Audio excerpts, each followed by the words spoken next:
ಇಲ್ಲಿ ಯಾಗ ಯಜ್ಞವನ್ನು ಮಾಡಿದರೆ ಫಲ ಇದೆ, ಬೇರೆ ಎಲ್ಲಿಯೋ ಹೋಗಿ ಮಾಡಿದರೆ ಅದು ಭೋಗಭೋಗಿ ಏನು ಫಲ ಕೊಡುವುದಿಲ್ಲ ಅಂತ ನಮಗೆ ವಿಷ್ಣು ಪುರಾಣಾದಿ ಗ್ರಂಥಗಳಲ್ಲಿ ಕಾಣಲಿಕ್ಕೆ ಸಿಗ್ತದೆ. ಅಂದರೆ ಆ ಋಷಿಗಳು ಆ ಭವ್ಯವಾದಂತಹ ಈ ಭೂಮಿಯ ಬಗ್ಗೆಯೂ ಕೂಡ ಎಷ್ಟು ಗೌರವವನ್ನು ಇಟ್ಟುಕೊಂಡಿದ್ರು ಅಂತ ಅವರ ಮಾತುಗಳಿಂದ ನಾವು ತಿಳಿದುಕೊಳ್ಳಬಹುದು. ಸಾಕ್ಷಾತ್ ವೇದವೇ ಹೇಳ್ತಾ ಇದೆ, ವಿದ್ವಾಂಸರು ಹೇಳಿದ್ರ. ಹಾಗೆ ಉಪನಯನದ ಸಂಕಲ್ಪ ಏನು? ಸಂಕಲ್ಪ ಒಂದು ಮೀಮಾಂಸಾ ಶಾಸ್ತ್ರದಲ್ಲಿ ಒಂದು ಕಡೆ ಹೇಳ್ತಾರೆ, ಪರಸ್ಪರ ವಿರೋಧಾತ್ ಏಕಮಪಿ ನ ಸ್ಯಾತ್ ಅಂತ. ಒಂದು ಸಂಸ್ಕಾರಕ್ಕೆ, ಒಂದು ಕರ್ಮಕ್ಕೆ ಒಂದು ಸಂಕಲ್ಪ ಇಟ್ಟುಕೊಳ್ಬೇಕು. ನಾವು ಸಹಜವಾಗಿ ಯಜಮಾನನಿಗೆ ಸಂತೋಷ ಆಗಿದ್ದ ಒಂದಷ್ಟು ಸಂಕಲ್ಪ ನಾನು ಹೇಳುದುಂಟು. ನಾನಿಲ್ಲಿ ಯಾವುದು ಹೇಳ್ತೇನೆ ನನ್ನನ್ನು ಕೂಡ ಕುರಿತಾಗಿ ಹೇಳಿಕೊಳ್ತಾ ಇದ್ದೇನೆ. ಇಲ್ಲಿ ಯಾರಿಗೆ ಉಪದೇಶ ಮಾಡಲಿಕ್ಕೆ ನಾನು ಕೂತ್ಕೊಳ್ಳಿಲ್ಲ. ನನ್ನಲ್ಲಿಯೂ 100 ದೋಷಗಳುಂಟು, ಅದನ್ನು ಮನಸ್ಸಲ್ಲಿ ಇಟ್ಟುಕೊಂಡು ಹೇಳುವಂಥದ್ದು. ಯಾಕಂದ್ರೆ ಇನ್ನೊಬ್ಬರಿಗೆ ಹೇಳಬೇಕಾದ್ರೆ ಆಚಾರ್ಯ ಶಬ್ದಕ್ಕೆ ಒಳ್ಳೆಯ ವ್ಯುತ್ಪತ್ತಿಯನ್ನು ಹೇಳ್ತಾರೆ. ಅದರಿಂದ ಇಷ್ಟು ಸಂಕಲ್ಪವನ್ನು ನಾವು ಹೇಳ್ತೇವೆ, ಆದರೆ ಅಲ್ಲಿ ಪರಸ್ಪರ ವಿರೋಧ ಬಂದು ಏಕಮಪಿ ನ ಸ್ಯಾತ್, ಒಂದು ಕೂಡ ಪ್ರಾಪ್ತಿ ಆಗುವುದಿಲ್ಲ ಅಂತ ಮೀಮಾಂಸಾ ಶಾಸ್ತ್ರದಲ್ಲಿ ನಿರ್ದೇಶನ ಮಾಡಿದ್ದಾರೆ. ಆದ್ದರಿಂದ ಇಲ್ಲಿ ಉಪನಯನದ ಸಂಕಲ್ಪ ಏನು ಅಂತ ಕೇಳಿದರೆ ಅದಕ್ಕೆ ಸಂಸ್ಕಾರದಲ್ಲಿ ನೋಡಿದಾಗ ನಮಗೆ ಗೊತ್ತಾಗ್ತದೆ, ಅಲ್ಲಿ ವಿಶೇಷ ಸಂಕಲ್ಪವೇ ಇಲ್ಲ. ಅಲ್ಲಿ ಏನು ಆ ಕರ್ಮಕ್ಕೆ ಪ್ರಾಧಾನ್ಯ ಆ ಸಂಕಲ್ಪ ಮಾತ್ರ. ಇಲ್ಲಿ ದ್ವಿಜತ್ವ ಸಿದ್ಧ ವೇದಾಧ್ಯಯನ ಅಧಿಕಾರ ಸಿದ್ಧಾರ್ಥಂ ಎಂಬಂತಹ ಸಂಕಲ್ಪ ಮಾತ್ರ. ಅದಕ್ಕೆ ತುಂಬ ಸಂಕಲ್ಪಗಳನ್ನೆಲ್ಲ ಹೇಳಿಕೊಳ್ಳುವಾಗ ನಾವು ಆಚರಣೆ ಮಾಡಬೇಕು. ಹೇಳುವಾಗ ಶ್ರವಣಾರ್ಥ ಸಂತೋಷ ಆಗಬಹುದು, ಎಲ್ಲವೂ ಕೂಡ ಆಗಬಹುದು, ಆದರೆ ಪರಸ್ಪರ ವಿರೋಧಗಳು ಬರ್ತದೆ ಅಂತ ಶಾಸ್ತ್ರಕಾರರೇ ಅದನ್ನು ನಿರ್ಣಯ ಮಾಡಿದ್ದಾರೆ. ಹಾಗಿರುವಾಗ ಈ ದ್ವಿಜತ್ವ ಸಿದ್ಧ ವೇದಾಧ್ಯಯನ ಅಧಿಕಾರ ಸಿದ್ಧಾರ್ಥಂ, ಅದರಲ್ಲೇ ಒಂದು ಭಾಗ ಶ್ರದ್ಧಾ, ಮೇಧ ಮತ್ತೆ ಪ್ರಜ್ಞಾ ಅಂತ ಹೇಳುವಂತಹ ಶಕ್ತಿ ಪ್ರಾಪ್ತಿಗೋಸ್ಕರವಾಗಿ. ಏನು ಶ್ರದ್ಧಾ, ಮೇಧ, ಪ್ರಜ್ಞಾ ಅಂತ ಹೇಳಿದರೆ ಶಬ್ದಗಳನ್ನು ಹೇಳ್ತೇವೆ, ಶಬ್ದಾರ್ಥ ನಮಗೆ ಗೊತ್ತಿದೆ. ಶ್ರದ್ಧಾ ಅಂತ ಹೇಳಿದರೆ ಅಧ್ಯಯನ ಮಾಡಬೇಕೆಂಬ ಆಸಕ್ತಿ, ಇದನ್ನು ಶ್ರದ್ಧೆ ಅಂತ ಕರೀತಾರೆ. ಮೇಧ ಅಂತ ಹೇಳಿದರೆ ಕಲಿತಂತಹ ವಿದ್ಯೆಯನ್ನು ಧರಿಸುವಂತಹ ಸಾಮರ್ಥ್ಯ. ಪ್ರಜ್ಞಾ ಅಂತ ಹೇಳಿದರೆ ನಡೆಯುತ್ತಿರುವ ನಡೆಯಲಿರುವಂತಹ ವಿಷಯಗಳನ್ನು ಅರಿತುಕೊಳ್ಳುವಿಕೆ, ಇದನ್ನು ಪ್ರಜ್ಞಾ ಅಂತ ಕರೀತಾರೆ. ಅದಕ್ಕೊಂದು ಮಾತು, ಬುದ್ಧಿಸ್ತಾತ್ಕಾಲಿಕ ಪ್ರೋಕ್ತ ಪ್ರಜ್ಞಾ ತ್ರೈಕಾಲಿಕಿ ಮತ. ಬುದ್ಧಿ ತತ್ಕಾಲದಲ್ಲಿ ಒಂದು ಕಷ್ಟ ಬಂದಾಗ ಅದನ್ನು ಬುದ್ಧಿಶಕ್ತಿ ಉಪಯೋಗ ಮಾಡಿ ನಾವು ಪರಿಹಾರ ಮಾಡಿಕೊಡ್ತೇವೆ. ನದೇವ ದಂಡಮಾದಾಯ ರಕ್ಷಂತಿ ಪಶುಪಾಲವತ್ ಎಂಹಿ ರಕ್ಷಿತು ಮಿಚ್ಚಂತಿ ಬುದ್ಧಿಯ ಸಂಯೋಜಯಂತಿ ತಮ್ಮ ಅಂತ ಹೇಳಿದ್ದಾರೆ. ದೇವರು ಬಂದು ದಂಡ ಹಿಡ್ಕೊಂಡು ನಮ್ಮನ್ನು ಕಾಯುವುದಿಲ್ಲ ಕಷ್ಟ ಬಂದಾಗ. ಆ ಸಮಯದಲ್ಲಿ ಬುದ್ಧಿ ಕೊಡ್ತಾನೆ, ಈಗ ನೀನು ಈ ಕಷ್ಟವನ್ನು ಹೀಗೆ ಪಾರು ಮಾಡಿಕೊಳ್ಳ. ಗೊತ್ತಾಯ್ತು? ಹಾಗೆ ಬುದ್ಧಿ ತಾತ್ಕಾಲಿಕ ಪ್ರೋಕ್ತ ಪ್ರಜ್ಞಾ ತ್ರೈಕಾಲಿಕಿ ಮತ.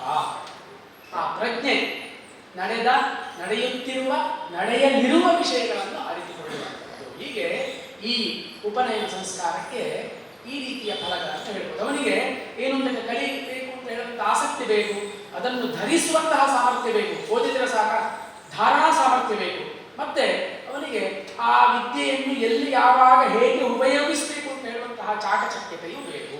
ಆದ್ದರಿಂದ ಇದೆಲ್ಲವೂ ಕೂಡ ಉಪನಯನ ಸಂಸ್ಕಾರದಿಂದ ಪ್ರಾಪ್ತಿಯಾಗ್ತದೆ ಅಂತ ಉಂಟು. ಹಾಗೆ ಒಂದಷ್ಟು ಅದರ ಬದಲಿಗೆ ಅವನಿಗೆ ನಾವು ಕರ್ಮವನ್ನು ಪ್ರಾರಂಭ ಮಾಡುವಾಗ ಕಾಮಚಾರ, ಕಾಮವಾದ, ಕಾಮಭಕ್ಷಣಾದಿ ದೋಷ ಪರಿಹಾರಕ್ಕೆ ಕಿರುಚ್ಛರಾಚರಣೆಯನ್ನು ಕೂಡ ಮಾಡಿಸ್ತೇವೆ. ವಿದ್ಯೆಯನ್ನೆಲ್ಲ ಇದ್ದಾರೆ ತುಂಬ ತಿಳಿದವರು, ಅವರು ಸ್ವಯಂ ಅದನ್ನು ಅರಿತುಕೊಂಡು ಮತ್ತೆ ಅದರ ಬಗ್ಗೆ ವಿಶೇಷವಾದಂತಹ ಚಿಂತನೆಯನ್ನು ಕೂಡ ಇಟ್ಟುಕೊಂಡವರು. ಅದರಿಂದ ಅವರ ಉಪಸ್ಥಿತಿಯನ್ನು ಕೂಡ ನಾನು ಗೌರವಿಸ್ತೇನೆ. ಆ ಕಾಮಚಾರ ಅಂತ ಹೇಳಿದರೆ ಇಚ್ಛಾಗತಿಯಿಂದ ಮನಸ್ಸಿಗೆ ಬಂದ ಹಾಗೆ ನಡೆದುಕೊಂಡು ಇರುವಂಥದ್ದು. ಹಿಂದೆ ಕಾಮವಾದ ಅಂತ ಹೇಳಿದರೆ ಅಶ್ಲೀಲಾದಿ ಭಾಷಣಂ. ಶಾಸ್ತ್ರಕಾರರು ಒಂದು ಶಬ್ದ ಹೇಳಿದರೆ ಅದಕ್ಕೆ ಅರ್ಥವನ್ನು ಕೂಡ ಹೇಳಿಬಿಟ್ಟಿದ್ದಾರೆ. ಅಂತ ಒಂದು ಅವರದ್ದು ಮನಸ್ಸು ಎಷ್ಟು ನಮ್ಮಂತಹ ಸಾಮಾನ್ಯರಿಗೆ ಕಷ್ಟ ಆಗಲೇಬಾರದು ಅಂತ ಎಲ್ಲ ದಾರಿಯನ್ನು, ಹೈವೇಯನ್ನು ಅವರು ತೋರಿಸಿಟ್ಟಿದ್ದಾರೆ. ಆ ಹೈವೇಯಲ್ಲಿ ಹೋಗುದು ಮಾತ್ರ ನಮ್ಮ ಕೆಲಸ ಅಷ್ಟೇ. ಅಶ್ಲೀಲಾದಿ ಭಾಷಣಂ, ಕಾಮವಾದ, ಕಾಮಭಕ್ಷ, ಪರ್ಯುಷಿತಾದಿ ಭಕ್ಷಣಂ ಅಂದರೆ ಹಾಳಾದದ್ದು, ಅರೆಬೆಂದದ್ದು ಅಥವಾ ನಿನ್ನೆ ಇವತ್ತು ತಿಂದಿರುವಂಥದ್ದು. ಈ ಏನು ದೋಷಗಳ ಪರಿಹಾರಕ್ಕೋಸ್ಕರವಾಗಿ ಕಿರುಚ್ಛರಾಚರಣೆಯನ್ನು ಮಾಡಿ ಉಪನಯನ ಸಂಸ್ಕಾರ ಪ್ರಾರಂಭ ಆಗ್ತದೆ. ಈಗ ಇಲ್ಲಿ ಅದಕ್ಕೆ ಅಧಿಕಾರಿ ಯಾರು? ಉಪನಯನವನ್ನು ಮಾಡಿ ಗಣೇಶ ಹುಬ್ಳೇಕರು ನಿಶ್ಚಿತವಾಗಿ ತಂದೆ ಅಂತ ಹೇಳಿದರು. ಖಂಡಿತವಾಗಿ ಹೌದು. ಅದು ಎಲ್ಲೋ ಒಂದು ಕಡೆ ಒಬ್ಬರು ಆಚಾರ್ಯರ ಒಂದು ಭಿನ್ನಾಭಿಪ್ರಾಯವು ಕೂಡ ಕಾಣ್ತದೆ. ನಾನು ಹೇಳ್ತಾ ಇರುವಂಥ ಕೆಲವೊಂದು ಪುಸ್ತಕದಲ್ಲೇ ಇದ್ದದ್ದನ್ನು ನೋಡಿದಾಗ ಎಲ್ಲ ಯೋಗ್ಯತೆಗಳು ಇದ್ರೆ, ಅವರು ಹೇಳಿದಂತಹ ಎಲ್ಲ ಯೋಗ್ಯತೆ ಇದ್ರೆ ತಂದೆ, ಇಲ್ಲದಿದ್ರೆ ಅನ್ಯರ ಮೂಲಕವಾಗಿ ಮಾಡಿಸಬೇಕು ಅಂತ ಹೇಳುವಂತಹ ಒಂದು ಸಣ್ಣ ಇದು ಕಾಣ್ತದೆ. ಇದು ನನ್ನ ಬುದ್ಧಿಮಟ್ಟ, ಅವರು ಹೇಳಿದ್ದಕ್ಕೆ ಇದಲ್ಲ, ಆದ್ರೆ ಅದು ಮತ್ತೆ ಅವರೇ ಅದಕ್ಕೆ ಉತ್ತರವನ್ನು ಕೊಡ್ತಾರೆ. ಎರಡನೇ ಜನ್ಮ ತತ್ರ ಅಸ್ಯ ಮಾತಾ ಸಾವಿತ್ರಿ ಆಚಾರ್ಯ ಪಿತಾ ಸಹಿ ವಿದ್ಯಾಕಸ್ತಂ ಜನಯತಿ ತದಸ್ಯ ದ್ವಿತೀಯಂ ಜನ್ಮ ಅಂತ ಶ್ರುತಿಯೇ ಹೇಳ್ತಾ ಇದೆ. ಗಾಯತ್ರಿಯೇ ತಾಯಿ, ಯಾರಿಗೆ ಉಪನೀತನಾದಂತಹ ವಟುವಿಗೆ. ಆಚಾರ್ಯ ಪಿತಾ, ಉಪದೇಶಿಸಿದಂತಹ, ಗಾಯತ್ರಿ ಉಪದೇಶಿಸಿದಂತಹ ಆಚಾರ್ಯನೇ ತಂದೆ, ಅದು ಅವನಿಗೆ ದ್ವಿತೀಯ ಜನ್ಮ. ತದಸ್ಯ ದ್ವಿತೀಯ ಜನ್ಮ, ಅದರ ಮುಂದೆ ಅವನು ದ್ವಿಜನಾಗ್ತಾನೆ ಅಂತ ಹೇಳುವಂಥದ್ದು. ಈಗ ಮಾಡುವಂತಹ ಕರ್ತೃವಿನ ಬಗ್ಗೆ ನಿರ್ಣಯವನ್ನು ಮಾಡುವಂತಹ ಸಂದರ್ಭದಲ್ಲಿ ಅಂದ್ರೆ ಅವನು ಅಷ್ಟು ಯೋಗ್ಯನಾಗಿರಬೇಕು ಅಂತ. ಅಂತಹ ಗಾಯತ್ರಿ ಮಂತ್ರದ ಉಪದೇಶ ಕೊಡುವುದವನು ಸಾಮಾನ್ಯವಾಗಿ ಮಾತ್ರ ಅಲ್ಲ, ಇಡೀ ವೇದದ ಸಾರವೇ ಆಗಿದೆ. ಅದಕ್ಕೋಸ್ಕರವಾಗಿ ಒಂದಷ್ಟು ನಮಗೆ ಜಾಗ್ರತೆಯನ್ನು ಶಾಸ್ತ್ರಕಾರರು ಹೇಳ್ತಾ ಇದ್ದಾರೆ. ಅದಕ್ಕೆ ಉದಾಹರಣೆಯನ್ನು ಕೂಡ ಕೊಡ್ತಾರೆ. ಆಪಸ್ತಂಭವನ್ನು ಕೂಡ ಹೇಳ್ತಾರೆ. ತಮಸೋವ ಏಷ ತಮ ಪ್ರವಿಶತಿ ಯಂ ಅವಿದ್ವಾನ್ ಉಪನಯತೆ ಯಶ್ಚ ಅವಿದ್ವಾನ್ ಇತಿ ಬ್ರಾಹ್ಮಣಂ ಅಂತ ಹೇಳಿ. ಈಗ ಉಪನಯನವನ್ನು ಮಾಡುವಂತಹ ಕರ್ತೃ ಯಾರಿದ್ದಾನೆ ಅವನು ಒಳ್ಳೆಯ ಜ್ಞಾನಿಯಾಗಿರಬೇಕು, ಶಿಷ್ಟನಾಗಿರಬೇಕು ಅಂತ ಹೇಳಿ. ಇಲ್ಲದಿದ್ರೆ ಹೇಗೆ ಆಗ್ತದೆ? ತಮಸೋವ ಏಷ ತಮ ಪ್ರವಿಶತಿ. ಕುರುಡನು ಇನ್ನೊಬ್ಬ ಕುರುಡನನ್ನು ಕರೆದುಕೊಂಡು ಹೋದರೆ, ನಿನ್ನ ನಾನು ಕರ್ಕೊಂಡು ಹೋಗ್ತೇನೆ, ಇಬ್ರು ಕೂಡ ಬಾವಿಯಲ್ಲಿ ಬೀಳು. ತಮಸೋವ ಏಷ ತಮ ಪ್ರವಿಶತಿ ಯಶ್ಚ ವಿದ್ವಾನ್ ಅವಿದ್ವಾನ್ ಉಪನಯತೆ ಅಂತ ಉದಾಹರಣೆ ಕೊಟ್ಟರು. ಆದ್ರಿಂದ ಉಪನಯನವನ್ನು ಮಾಡುವಂತಹ ಕರ್ತೃ ತುಂಬಾ ಯೋಗ್ಯನಾಗಿರಬೇಕು. ಅದಕ್ಕೋಸ್ಕರವಾಗಿ ಒಂದು ಕಡೆ ಹೇಳ್ತಾರೆ, ಆ ಮಗುವನ್ನು ಗುರುಕುಲಕ್ಕೆ ಆಚಾರ್ಯನ ಸಮೀಪಕ್ಕೆ ಹೋಗಿ ತಂದೆಯು ಬಿಟ್ಟ ಮೇಲೆ ಆಚಾರ್ಯನೇ ಗುರುವೇ ಉಪನಯನವನ್ನು ಮಾಡಬೇಕು ಅಂತ ಹೇಳುವಂತಹ ಒಂದು ವೈಶಿಷ್ಟ್ಯವನ್ನು ಕೂಡ ಹೇಳಿದ್ದಾರೆ. ಯಾಕೆ? ತಂದೆಯಲ್ಲಿ ಆ ಯೋಗ್ಯತೆ ಇಲ್ಲದಿದ್ರೆ ಇಬ್ರು ಕುರುಡರು ಒಟ್ಟಿಗೆ ಹೋಗಿ ಬಾವಿಗೆ ಬಿದ್ದಾಗೆ ಆಗ್ತದೆ. ತನ್ನ ಮಗನನ್ನು ಇವನು ಗೊತ್ತಿದ್ದು ಬಾವಿಗೆ ಹಾಕಿದಾಗೆ ಆಗ್ತದೆ. ಇದಕ್ಕೆ ಜಾಗೃತ ಎಂದು ಶಾಸ್ತ್ರಕಾರರು ಹೇಳಿದ್ದಾರೆ. ವೇದೈಕನಿಷ್ಠಂ ಧರ್ಮಜ್ಞಂ ಕುಲೀನಂ ಶ್ರೋತ್ರಿಯಂ ಶುಚಿಂ ಸ್ವಶಾಖಾಢ್ಯಂ ಅನಾಲಸ್ಯಂ ವಿಪ್ರಂ ಕರ್ತಾರ ಮೀಪ್ಸತಿ ಅಂತ ವ್ಯಾಸರು ಕೂಡ ಹೇಳಿದ್ದಾರೆ. ಯಾರು ಉಪನಯನದ ಕರ್ತೃವಾಗಿರಬೇಕು ಅಂತ ವ್ಯಾಸ ವಚನ ಈ ರೀತಿಯಲ್ಲಿದೆ. ವೇದೈಕನಿಷ್ಠಂ ಅರ್ಥ ಹೇಳಿದ್ರೆ ನಿಮಗೆಲ್ಲ ಗೊತ್ತಾಗ್ತದೆ. ಧರ್ಮಜ್ಞಂ ಕುಲೀನಂ ಸತ್ಕುಲ ಪ್ರಸೂತನಾಗಿರಬೇಕು. ಶ್ರೋತ್ರಿಯಂ ಶುಚಿಂ ಸ್ವಶಾಖಾಢ್ಯಂ ಸ್ವಶಾಖೆಯ ಅಧ್ಯಯನ ಆಗಿರಬೇಕು. ಅನಾಲಸ್ಯಂ ವಿಪ್ರಂ ಕರ್ತಾರ ಗಚ್ಚತಿ. ಈ ರೀತಿಯ ಲಕ್ಷಣ ಇರಬೇಕು. ಆದ್ದರಿಂದ ಹಿಂದಿನ ಪ್ರಾಯಶಃ ಒಂದಷ್ಟು ಸಮಯದಲ್ಲಿ ಹೀಗೂ ಕೂಡ ಇದ್ದಿರಬಹುದು. ಅದಕ್ಕೋಸ್ಕರವಾಗಿ ಈ ಶ್ಲೋಕವನ್ನು ಉದ್ಧಾರ ಮಾಡಿದ್ದಾರೆ ಅಂತ ಕಾಣ್ತದೆ.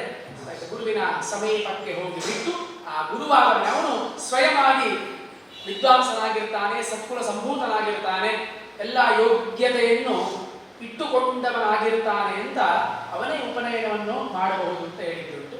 ಆದರೆ ಈಗ ಅದಕ್ಕೆ ತಂದೆಯೇ ಮಾಡಬೇಕು ಅಂತ ಹೇಳುವಂತಹ ಒಂದು ವ್ಯವಸ್ಥೆಯೂ ಕೂಡ ನಮಗೆ ಧರ್ಮಶಾಸ್ತ್ರದಲ್ಲಿ ಕಾಣುವ ಕಾರಣ ಅವನು 12,000 ಗಾಯತ್ರಿಯನ್ನು ಮಾಡಿ ಯೋಗ್ಯತೆಯನ್ನು ಸಂಪಾದನೆ ಮಾಡಿ ಉಪನಯನವನ್ನು ಮಾಡಬೇಕು ಅಂತ ಈಗ ಒಂದು ವ್ಯವಸ್ಥೆಯನ್ನು ನಾವು ಸಮಾಜದಲ್ಲಿ ಕಾಣ್ತಾ ಇದ್ದೇವೆ.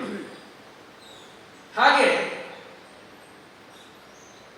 ಬಾಲಕನಿಗೆ ಅಥವಾ ಮಗುವಿಗೆ ಉಪನಯನ ಅಂತ ನಾವು ಹೇಳ್ತೇವೆ. ಅದಕ್ಕೂ ಕೂಡ ಒಂದು ವ್ಯವಸ್ಥೆ ಇದ್ದಾರೆ. ಯಾರು ಬಾಲ, ಯಾರು ಕುಮಾರ? ಪ್ರಾಕ್ ಚೂಡಾಕರಣಾತ್ ಬಾಲ. ಚೂಡಾಕರಣದವರೆಗೆ ಅವನನ್ನು ಬಾಲ ಅಂತ ಕರೀಬೇಕು. ಪ್ರಾಕ್ ಅನ್ನಪ್ರಾಶನಾತ್ ಶಿಶು. ಅನ್ನಪ್ರಾಶನದವರೆಗೆ ಅವನು ಶಿಶು ಅಂತ. ಅದಕ್ಕೆ ಹುಟ್ಟಿದಾಗ ಒಂದಷ್ಟು ಶಾಂತಿ ಕರ್ಮಗಳನ್ನು ಮಾಡುವಾಗ ಮಮ ಜಾತಸ್ಯ ಅಸ್ಯ ಶಿಶೋಹೋ ಅಂತಲೇ ಸಂಕಲ್ಪ ಮಾಡುವಂಥದ್ದು. ಹಾಗೆ ಕುಮಾರಕಸ್ತು ವಿಜ್ಞೇಯೋ ಯಾವನ್ ಮೌಂಜಿ ನಿಬಂಧನಂ. ಇದರವರೆಗೆ ಮೌಂಜಿ ಬಂಧನದವರೆಗೆ ಅರ್ಥಾತ್ ಉಪನಯನದವರೆಗೆ ಅವನನ್ನು ಕುಮಾರ ಅಂತ ಕರಿಬೇಕು ಅಂತ ಹೇಳ್ತಾರೆ. ಅದಕ್ಕೆ ಉಪನಯನ ಸಂಸ್ಕಾರ ಮಾಡುವಾಗ ಮಮ ಅಸ್ಯ ಕುಮಾರಸ್ಯ ಅಂತಲೇ ಸಂಕಲ್ಪ ಇಟ್ಟುಕೊಂಡು ಕಾಣ್ತದೆ. ಉಪನಯನ ಸಂಸ್ಕಾರ ಆದ ಮೇಲೆ ಅವನನ್ನು ವಟು ಅಥವಾ ಬ್ರಹ್ಮಚಾರಿ ಇತ್ಯಾದಿ ನಾಮಗಳಿಂದ ವ್ಯವಹರಿಸ್ತಾರೆ. ಹೀಗೆ ವಿಚಾರಗಳು ಬಂದ ಮೇಲೆ ಮುಖ್ಯವಾಗಿರುವಂಥದ್ದು ಸ್ತ್ರೀಯರಿಗೆ ನಿಷೇಧ ಅಂತ ಹೇಳುವಂಥದ್ದು. ಈಗ ಸಮಾಜದಲ್ಲಿ ಸ್ತ್ರೀಯರು ನಮಗೆ ಯಾಕೆ ಉಪನಯನ ಆಗಬಾರದು, ಆರ್ಯ ಸಮಾಜ ಇತ್ಯಾದಿ ವ್ಯವಸ್ಥೆಗಳಲ್ಲಿ ಮಾಡುವಂಥದ್ದೆಲ್ಲ ಕಾಣ್ತದೆ. ಆದರೆ ಆಗ ಗಣೇಶನ ಹೇಳಿದ್ದು ಸ್ಪಷ್ಟ, ಅದನ್ನು ಶಾಸ್ತ್ರ ನಿಷೇಧ ಮಾಡಿದೆ ಅಂತ. ಖಂಡಿತವಾಗಿಯೂ ಕೂಡ ಅದನ್ನು ಯಾವ ಕಾಲಕ್ಕೂ ಕೂಡ ಒಪ್ಪಲಿಕ್ಕೆ ಸಾಧ್ಯವೇ ಇಲ್ಲ. ಶಾಸ್ತ್ರಕಾರರ ಬಗ್ಗೆ ನಿಷೇಧವನ್ನು ಹೇಳಿದ್ದಾರೆ, ಸ್ತ್ರೀಯರಿಗೆ ಉಪನಯನ ಇಲ್ಲ. ಹಾಗಂತ ಹೇಳಿ ನಾವು ಕನಿಷ್ಠ ಅಂತ ದಯವಿಟ್ಟು ಯಾರು ತಿಳ್ಕೊಳ್ಳೋದು ಬೇಡ. ನಮಗೆ ಮೇಲೆ ಹೋಗ್ಲಿಕ್ಕೆ ಸುಲಭವಾದಂತಹ ದಾರಿ ಹೇಳಿದ್ದಾರೆ. ಇಷ್ಟೆಲ್ಲ 12 ವರ್ಷ ಬ್ರಹ್ಮಚಾರಿಯನ್ನು ಮಾಡೋದೇ ಬೇಡ ಸ್ತ್ರೀಯರು. ಖಾಲಿ ಸ್ತೋತ್ರ ಪಾರಾಯಣದಿಂದಲೇ ಅವರಿಗೆ ವೇದಾಧ್ಯಯನದ ಫಲವೂ ಕೂಡ ಪ್ರಾಪ್ತಿ ಆಗ್ತದೆ ಅಂತ ಉಂಟು. ಆದ್ದರಿಂದ ಅಲ್ಲಿ ನಾವು ಕನಿಷ್ಠರು ನಮಗೆ ಉಪನಯನ ಸಂಸ್ಕಾರ ಇಲ್ಲ ಅಂತ ಹೇಳೋದು ಬೇಡ. ವೈವಾಹಿಕ ವಿಧಿಯೇ ಸ್ತ್ರೀಯರಿಗೆ ಉಪನಯನಕ್ಕೆ ಸಮಾನ ಅಂತ ಸಮಾಧಾನ ಹೇಳ್ತಾರೆ. ಎಲ್ಲರನ್ನೂ ಕೂಡ ದೃಷ್ಟಿಯಲ್ಲಿ ಇಟ್ಟುಕೊಂಡು, ಯಾಕೆ ಶಾಸ್ತ್ರಕಾರರು ಸಾವಿರಾರು ವರ್ಷದ ಹಿಂದೆ ಬರೆದಂತಹ ಗ್ರಂಥ ಅದು ಆ ಕಾಲಕ್ಕೆ ಮಾತ್ರ ಅಲ್ಲ, ನಮ್ಮ ಕಾಲ ಇದು, ಇನ್ನು ಮುಂದೆಯೂ ಕೂಡ ಅದು ಸರ್ವಸಮ್ಮತವಾಗಿರಲೇಬೇಕು. ಅದನ್ನೆಲ್ಲ ದೃಷ್ಟಿ ಇಟ್ಟುಕೊಂಡು ಅವರು ಬರಬೇಕಾಗ್ತದೆ. ಆದ್ದರಿಂದ ಎಲ್ಲ ವ್ಯವಸ್ಥೆಯನ್ನು ನೋಡಿ ಅದಕ್ಕೆ ವ್ಯವಸ್ಥೆಯನ್ನು ಮಾಡಿಕೊಟ್ಟಿದ್ದಾರೆ. ಜಾತಾಧಿಕಾರ ಜನ್ಮ ಅಷ್ಟಮೇತೆ ಭವೇದಿದಂ ಕುಮಾರಾಧಿಕೃತೇಶ್ಚಾಪಿ ನ ಸ್ತ್ರೀಣಾಂ ಇದಮುಚ್ಯತೆ ಎಂಬುದಾಗಿ ನ ಸ್ತ್ರೀಣಾಂ ಇದಮುಚ್ಯತೆ ಅಂತ ಹೇಳುವಂತಹ ವಾಕ್ಯದಿಂದ ಷಡ್ಗುರು ಶಿಷ್ಯರು ಸ್ತ್ರೀಯರಿಗೆ ಉಪನಯನದ ನಿಷೇಧವನ್ನು ಹೇಳಿದ್ದಾರೆ. ಉಪನಯನದ ನಿಷೇಧ ಇರುವುದರಿಂದ ಗಾಯತ್ರಿ ಮಂತ್ರದ ವೇದಾಧ್ಯಯನದ ಅಧಿಕಾರ ಸ್ತ್ರೀಯರಿಗೆ ಇಲ್ಲ ಅಂತ ಹೇಳುವಂಥದ್ದು ಅದು ಸರ್ವಸಮ್ಮತವಾದಂತಹ ವಿಚಾರ. ಇದರಲ್ಲಿ ಯಾರು ಗೊಂದಲ ಮಾಡಿಕೊಳ್ಳುವುದು ಬೇಡ, ಮುಂದೆ ಗೊಂದಲ ಎಬ್ಬಿಸುವುದು ಬೇಡ. ಹಾಗೆ ವೈವಾಹಿಕೋ ವಿಧಿ ಸ್ತ್ರೀಣಾಂ ಔಪನಾಯನಿಕ ಸ್ಮೃತಃ ಅಂತ ಕೂಡ ಹೇಳಿದ್ದಾರೆ. ವೈವಾಹಿಕ ವಿಧಿ ಯಾಕೆಂತ ಹೇಳಿದ್ರೆ ಬೇರೆ ಎಲ್ಲ ಸಂಸ್ಕಾರಗಳು ಕೂಡ ಅಮಂತ್ರಕ, ಸ್ತ್ರೀಯರಿಗೆ ವಿವಾಹವೇ ಸಮಂತ್ರಕವಾಗಿ ಇರುವಂಥದ್ದು. ಆದ್ದರಿಂದ ಅದೇ ಉಪನಯನಕ್ಕೆ ಸಮಾನವಾದದ್ದು ಅಂತ ನಮಗೆ ಶಾಸ್ತ್ರದಲ್ಲಿ ಪ್ರಮಾಣಗಳನ್ನು ಕೊಟ್ಟದ್ದನ್ನು ಕಾಣಬಹುದು. ಹಾಗೆ ಪತಿತ ಸಾವಿತ್ರಿಕ ಅಂತ ಹೇಳಿದರು. ಆಗ ಗಣೇಶನ ಮಾತಾಡುವಾಗ ಹೇಳಿದರು ಯಾವ ಯಾವ ಕಾಲದಲ್ಲಿ ಉಪನಯನ ಆಗಬೇಕು ಅಂತ. ಇಲ್ಲದಿದ್ರೆ ಏನು? ಅತಿಷೋಡಶಿಗೋ ವಿಪ್ರೋ ನೋಪನೇಯ ಕದಾಚನ ಕ್ಷತ್ರಿಯ ವಿಂಶತೇರೂರ್ಧ್ವಂ ನವೈಶ್ಯ ಪಂಚವಿಂಶಕಾತ್ ಅಂತ ಹೇಳಿದ್ದಾರೆ. ಆಗ ಅವರು ಹೇಳಿದಾಗ 16 ವರ್ಷ ಬ್ರಾಹ್ಮಣನಿಗೆ ಗರಿಷ್ಠ, ಅದರ ಮೇಲೆ ಅವನಿಗೆ ಉಪನಯನ ಮಾಡಿದರೂ ಪ್ರಯೋಜನ ಇಲ್ಲ ಅಂತ ಉಂಟು. ಕ್ಷತ್ರಿಯರಿಗೆಲ್ಲ ಹಾಗೆ ಇದ್ದಾರೆ, ವಿಂಶತೇರೂರ್ಧ್ವಂ, ವೈಶ್ಯರಿಗೆ ಪಂಚವಿಂಶತಿಯಿಂದ. ಅವರಿಗೆ ಏನಾದರೂ ಆ ಸಮಯದಲ್ಲಿ ಹೇಳಿದಂತಹ ಪ್ರಾಯದಲ್ಲಿ ಉಪನಯನ ಆಗದಿದ್ರೆ ಅವರು ಪತಿತ ಸಾವಿತ್ರೀಕರಾಗ್ತಾರೆ, ಭ್ರಾತ್ಯರಾಗ್ತಾರೆ. ಆದ್ದರಿಂದ ಅವರು ಮತ್ತೆ ಉಪನಯನ ಏನಾದರೂ ಮಾಡಿಕೊಳ್ಬೇಕು ಅಂತಾದ್ರೆ ಉದ್ಧಾರಕ ವ್ರತವನ್ನು ಆಚರಿಸಿ ಉಪನಯನವನ್ನು ಮಾಡಿಕೊಳ್ಬಹುದು ಅಂತ ಹೇಳಿದ್ದನ್ನು ಕಾಣಬಹುದು. ಹಾಗೆ ಉದ್ಧಾರಕ ವ್ರತ ಅಂತ ಒಂದಿದೆ, ಆ ಉದ್ಧಾರಕ ವ್ರತವನ್ನು ಮಾಡಿ ಉಪನಯನವನ್ನು ಮಾಡಿಕೊಳ್ಬೇಕು. ಆದರೆ ಪ್ರಾಯಶಃ ಈಗಿನ ಸಮಾಜವಾಗ ಎಲ್ಲರೂ ಕೂಡ ತಮ್ಮ ಮಕ್ಕಳಿಗೆ ಸರಿಯಾದಂತಹ ಸಮಯದಲ್ಲಿ ಇಲ್ಲದಿದ್ದರೂ ಕೂಡ 16 ವರ್ಷವನ್ನು ಮೀರಿ ಮಾಡುವಂಥದ್ದು ಸಾಮಾನ್ಯ ಆದ್ಯ ವರ್ಣಿಕರಲ್ಲಿ ಕಾಣುವುದಿಲ್ಲ, ಬೇರೆ ವರ್ಣದವರಲ್ಲಿ ಇರಬಹುದು. ಸಾಮಾನ್ಯ ಎಲ್ಲರೂ ಕೂಡ ಆಯಾಯ ಪ್ರಾಯದಲ್ಲೇ ಉಪನಯನ ಸಂಸ್ಕಾರವನ್ನು ತಮ್ಮ ಮಕ್ಕಳಿಗೆ ನಡೆಸಿಕೊಂಡು ಬರ್ತಾ ಇರುವಂಥದ್ದು ಅತೀವ ಸಂತೋಷದ ವಿಚಾರ. ಹಾಗೆ ಬ್ರಹ್ಮ ಪುರಾಣದಲ್ಲಿ ಷಂಡ ಬದಿರಾದಿಗಳಿಗೂ ಕೂಡ ಉಪನಯನವನ್ನು ಹೇಳಿದ್ದಾರೆ. ನಮಗೆ ಸಂಶಯ ಬರ್ತದೆ, ಷಂಡ ಬದಿರಾದಿಗಳಿಗೆ ಅಂದರೆ ಅಂಗವೈಕಲ್ಯ ಇಟ್ಟುಕೊಂಡವರು ಇರ್ಬೋದು, ನಪುಂಸಕರಿರ್ಬೋದು, ಅವರಿಗೂ ಕೂಡ ಉಪನಯನವನ್ನು ಬ್ರಹ್ಮಪುರಾಣದಲ್ಲಿ ಹೇಳಿದ್ದಾರೆ. ಆಧಾರ ಏನು ಅಂತ ಹೇಳಿದ್ರೆ ತಸ್ಮಾಚ್ಚ ಷಂಡ ಬಧಿರ ಕುಂಜ ವಾಮನ ಪಂಗುಷು ಜಡ ಗದ್ಗದ ರೋಗಾರ್ಥ ಶುಷ್ಕಾಂಗ ವಿಕಲಾದಿಷು. ಗೊತ್ತಾಗ್ತದೆ ಇದು ಅರ್ಥ? ಅಂಗ ವೈಕಲ್ಯಾದಿಗಳಿಗೆ ಮತ್ತೋನ್ಮತ್ತೇಶು, ಹುಚ್ಚರಿಗೂ ಕೂಡ ಅವನು ಆ 3 ವರ್ಣದಲ್ಲಿ ಇದ್ದಾನೆ ಅಂತ ಮತ್ತೋನ್ಮತ್ತೇಶು, ಮೂಕೇಶು, ಮೂಕರಿಗೆ ಶಯನಸ್ಥೆ ಮಲಗಿದಲ್ಲೇ ಇದ್ದಾನೆ ಅಂತವನಿಗೆ, ನಿರಿಂದ್ರಿಯ ಇಂದ್ರಿಯಗಳು ಇಲ್ಲ, ಆ ಬಾಹ್ಯೇಂದ್ರಿಯಗಳು ಕೆಲವು ಏನು ಲುಪ್ತವಾಗಿದೆ. ಧ್ವಸ್ತ ಪುಂಸ್ತ್ವೇಷು, ಧ್ವಸ್ತ ಪುಂಸ್ತ್ವ ಅಂತ ಹೇಳಿದ್ರೆ ನಪುಂಸಕರು ಅಂತ ಅರ್ಥ. ಅವರಿಗೂ ಕೂಡ ಸಂಸ್ಕಾರ ಸ್ಯು ಯಥೋಚಿತಂ, ಯಥೋಚಿತವಾದಂತಹ ಈ ಸಂಸ್ಕಾರಗಳನ್ನು ಮಾಡಲೇಬೇಕು ಅಂತ ಶಾಸ್ತ್ರಕಾರರು ನಿರ್ಣಯವನ್ನು ಕೊಟ್ಟಿದ್ದಾರೆ. ಹಾಗೆ ಬ್ರಾಹ್ಮಣ್ಯ ಅಂತ ಹೇಳುವಾಗ ಆಗ ಹೇಳಿದರು 3 ವಿಷಯಗಳನ್ನು ಇಟ್ಟುಕೊಂಡು ಬ್ರಾಹ್ಮಣ್ಯ ನಮಗೆ. ವಿದ್ಯಾ ತಪಶ್ಚ ಯೋನಿಶ್ಚ ತ್ರಯಂ ಬ್ರಾಹ್ಮಣ ಕಾರಣಂ. ವಿದ್ಯಾ ತಪೋಭ್ಯಾಂ ಯೋ ಹೀನ ಜಾತಿ ಬ್ರಾಹ್ಮಣ ಏವ ಸಹ. ವಿದ್ಯೆ, ತಪಸ್ಸು ಮತ್ತು ಯೋನಿ ಅಂದ್ರೆ ಹುಟ್ಟು ಅಂತ ಅರ್ಥ. ಇದು 3 ಬ್ರಾಹ್ಮಣ್ಯಕ್ಕೆ ಕಾರಣ. ಅಲ್ಲಿ ವಿದ್ಯೆ ಅಂತ ಹೇಳಿದ್ರೆ ಯಾವುದು? ವೇದ ವಿದ್ಯೆ ಅಂತಲೇ ತಗೊಳ್ಬೇಕು, ಬೇರೆ ಲೌಕಿಕ ವಿದ್ಯೆಯನ್ನು ತೆಗೆದುಕೊಳ್ಳಿಕ್ಕಿಲ್ಲ. ವಿದ್ಯಾ ತಪೋಭ್ಯಾಂ ಯೋ ಹೀನ, ವಿದ್ಯೆಯಿಂದ ತಪಸ್ಸಿನಿಂದ ಯಾರು ಹೀನನಾಗಿದ್ದಾನೆ ಅವನು ಜಾತಿ ಬ್ರಾಹ್ಮಣ ಏವ ಸಹ. ಹುಟ್ಟಿನಿಂದ ಮಾತ್ರ ಬ್ರಾಹ್ಮಣ, ಬ್ರಾಹ್ಮಣ ದಂಪತಿಗಳಲ್ಲಿ ಹುಟ್ಟಿದ್ದಾನೆ ಅಂತ ಹೇಳುವಂತಹ ಒಂದೇ ಒಂದು ಕಾರಣದಿಂದ ಅವರಿಗೆ ಬ್ರಾಹ್ಮಣ್ಯ ಪ್ರಾಪ್ತಿ ಆಗ್ತದೆ. ಆದ್ದರಿಂದ ಅಂದರೆ ಉದಾಹರಣೆಗೆ ಹೇಳುವುದು ಅಂತಾದ್ರೆ, ದೇವಸ್ಥಾನದಲ್ಲಿ ಬ್ರಾಹ್ಮಣರ ಪಂಕ್ತಿಯಲ್ಲಿ ಕೂತ್ಕೊಂಡು ಊಟ ಮಾಡಲಿಕ್ಕೆ ಆಗಿದೆ ಅಷ್ಟೇ. ಊಟ ಹುಡುಕಿಕೊಂಡು ಹೋಗ್ತೇವೆ, ಇಲ್ಲಿ ಬ್ರಾಹ್ಮಣರಿಗೆ ಬೇರೆ, ಇಲ್ಲಿ ಬ್ರಾಹ್ಮಣರಿಗೆ ಉಂಟಂತಲ್ಲ ಅಂತ. ಮತ್ತೆ ಬೇರೆ ಯಾವುದೂ ಇಲ್ಲ, ಬೇಜಾರು ಮಾಡಬೇಕು. ಕೆಲವು ವಿಷಯಗಳನ್ನು ನಾವು ನಿರ್ದಿಷ್ಟವಾಗಿ ಹೇಳಲೇಬೇಕಾಗ್ತದೆ. ಹಾಗೆ ಅಷ್ಟಕ್ಕೆ ಸೀಮಿತವಾಗ್ತದೆ, ಹಾಗೆ ಆಗಬಾರದು. ಅದಕ್ಕೆ ಸಂಧ್ಯಾವಂದನೆಯ ಮಹತ್ವವನ್ನೆಲ್ಲ ಹಿರಿಯರು ಈಗಾಗಲೇ ಹೇಳಿದ್ದಾರೆ. ಕೊನೆಯ ಪಕ್ಷ ಅದನ್ನಾದರೂ ನಾವು ಆಚರಿಸಬೇಕು. ಹೇಳಿದ್ದು ತುಂಬ ಉಂಟು. ಸಂಧ್ಯಾವಂದನೆಯನ್ನು ಹೇಳಿದರು, ಅಗ್ನಿ ಕಾರ್ಯವನ್ನು ಹೇಳಿದರು, ಮುಂದೆ ಔಪಾಸನೆ, ಮತ್ತೆ ಅಗ್ನಿಹೋತ್ರ, ಬ್ರಹ್ಮಯಜ್ಞ, ವೈಶ್ವದೇವ ಇಡೀ ದಿವಸ ಮಾಡಿದರೆ ಮುಗಿಲಿಕ್ಕಿಲ್ಲ. ಆದರೆ ಕೊನೆಗೆ ಏನು ಹೇಳಿದರು ಅಂತ ಕೇಳಿದರೆ, ಜಪ್ಯೇನೈವತು ಸಂಸಿದ್ಧೇತ್ ಬ್ರಾಹ್ಮಣೋ ನಾತ್ರ ಸಂಶಯ ಕುರಿಯಾದನ್ಯನ್ ನಮಾ ಕುರಿಯಾದ ಮೈತ್ರೋ ಬ್ರಾಹ್ಮಣ ಉಚ್ಯತೆ ಅಂತ ಮನುಸ್ಮೃತಿಕಾರ ಕೊನೆಗೆ ಸಮಾಧಾನ ಕೊಟ್ಟಿದ್ದಾರೆ. ಯಾವುದನ್ನು ಹೇಳಿದ್ದು ಸಾವಿರ ಉಂಟು, ಮಾಡಿ ಬಿಡಿ, ಆದರೆ ಜಪ್ಯೇನೈವತು ಸಂಸಿದ್ಧೆ, ಜಪವನ್ನೊಂದು ದಯವಿಟ್ಟು ಮಾಡಿ ಅಂತ ಅವನು ನಮ್ಮಲ್ಲಿ ಏನು ಕೇಳಿಕೊಂಡಿದ್ದಾನೆ ಸ್ಮೃತಿಕಾರ. ಹಾಗಿರುವಾಗ ನಾವು ಅವರನ್ನೆಲ್ಲ ಗೌರವಿಸಬೇಕಾದದ್ದು ನಮ್ಮ ಆದ್ಯ ಕರ್ತವ್ಯ.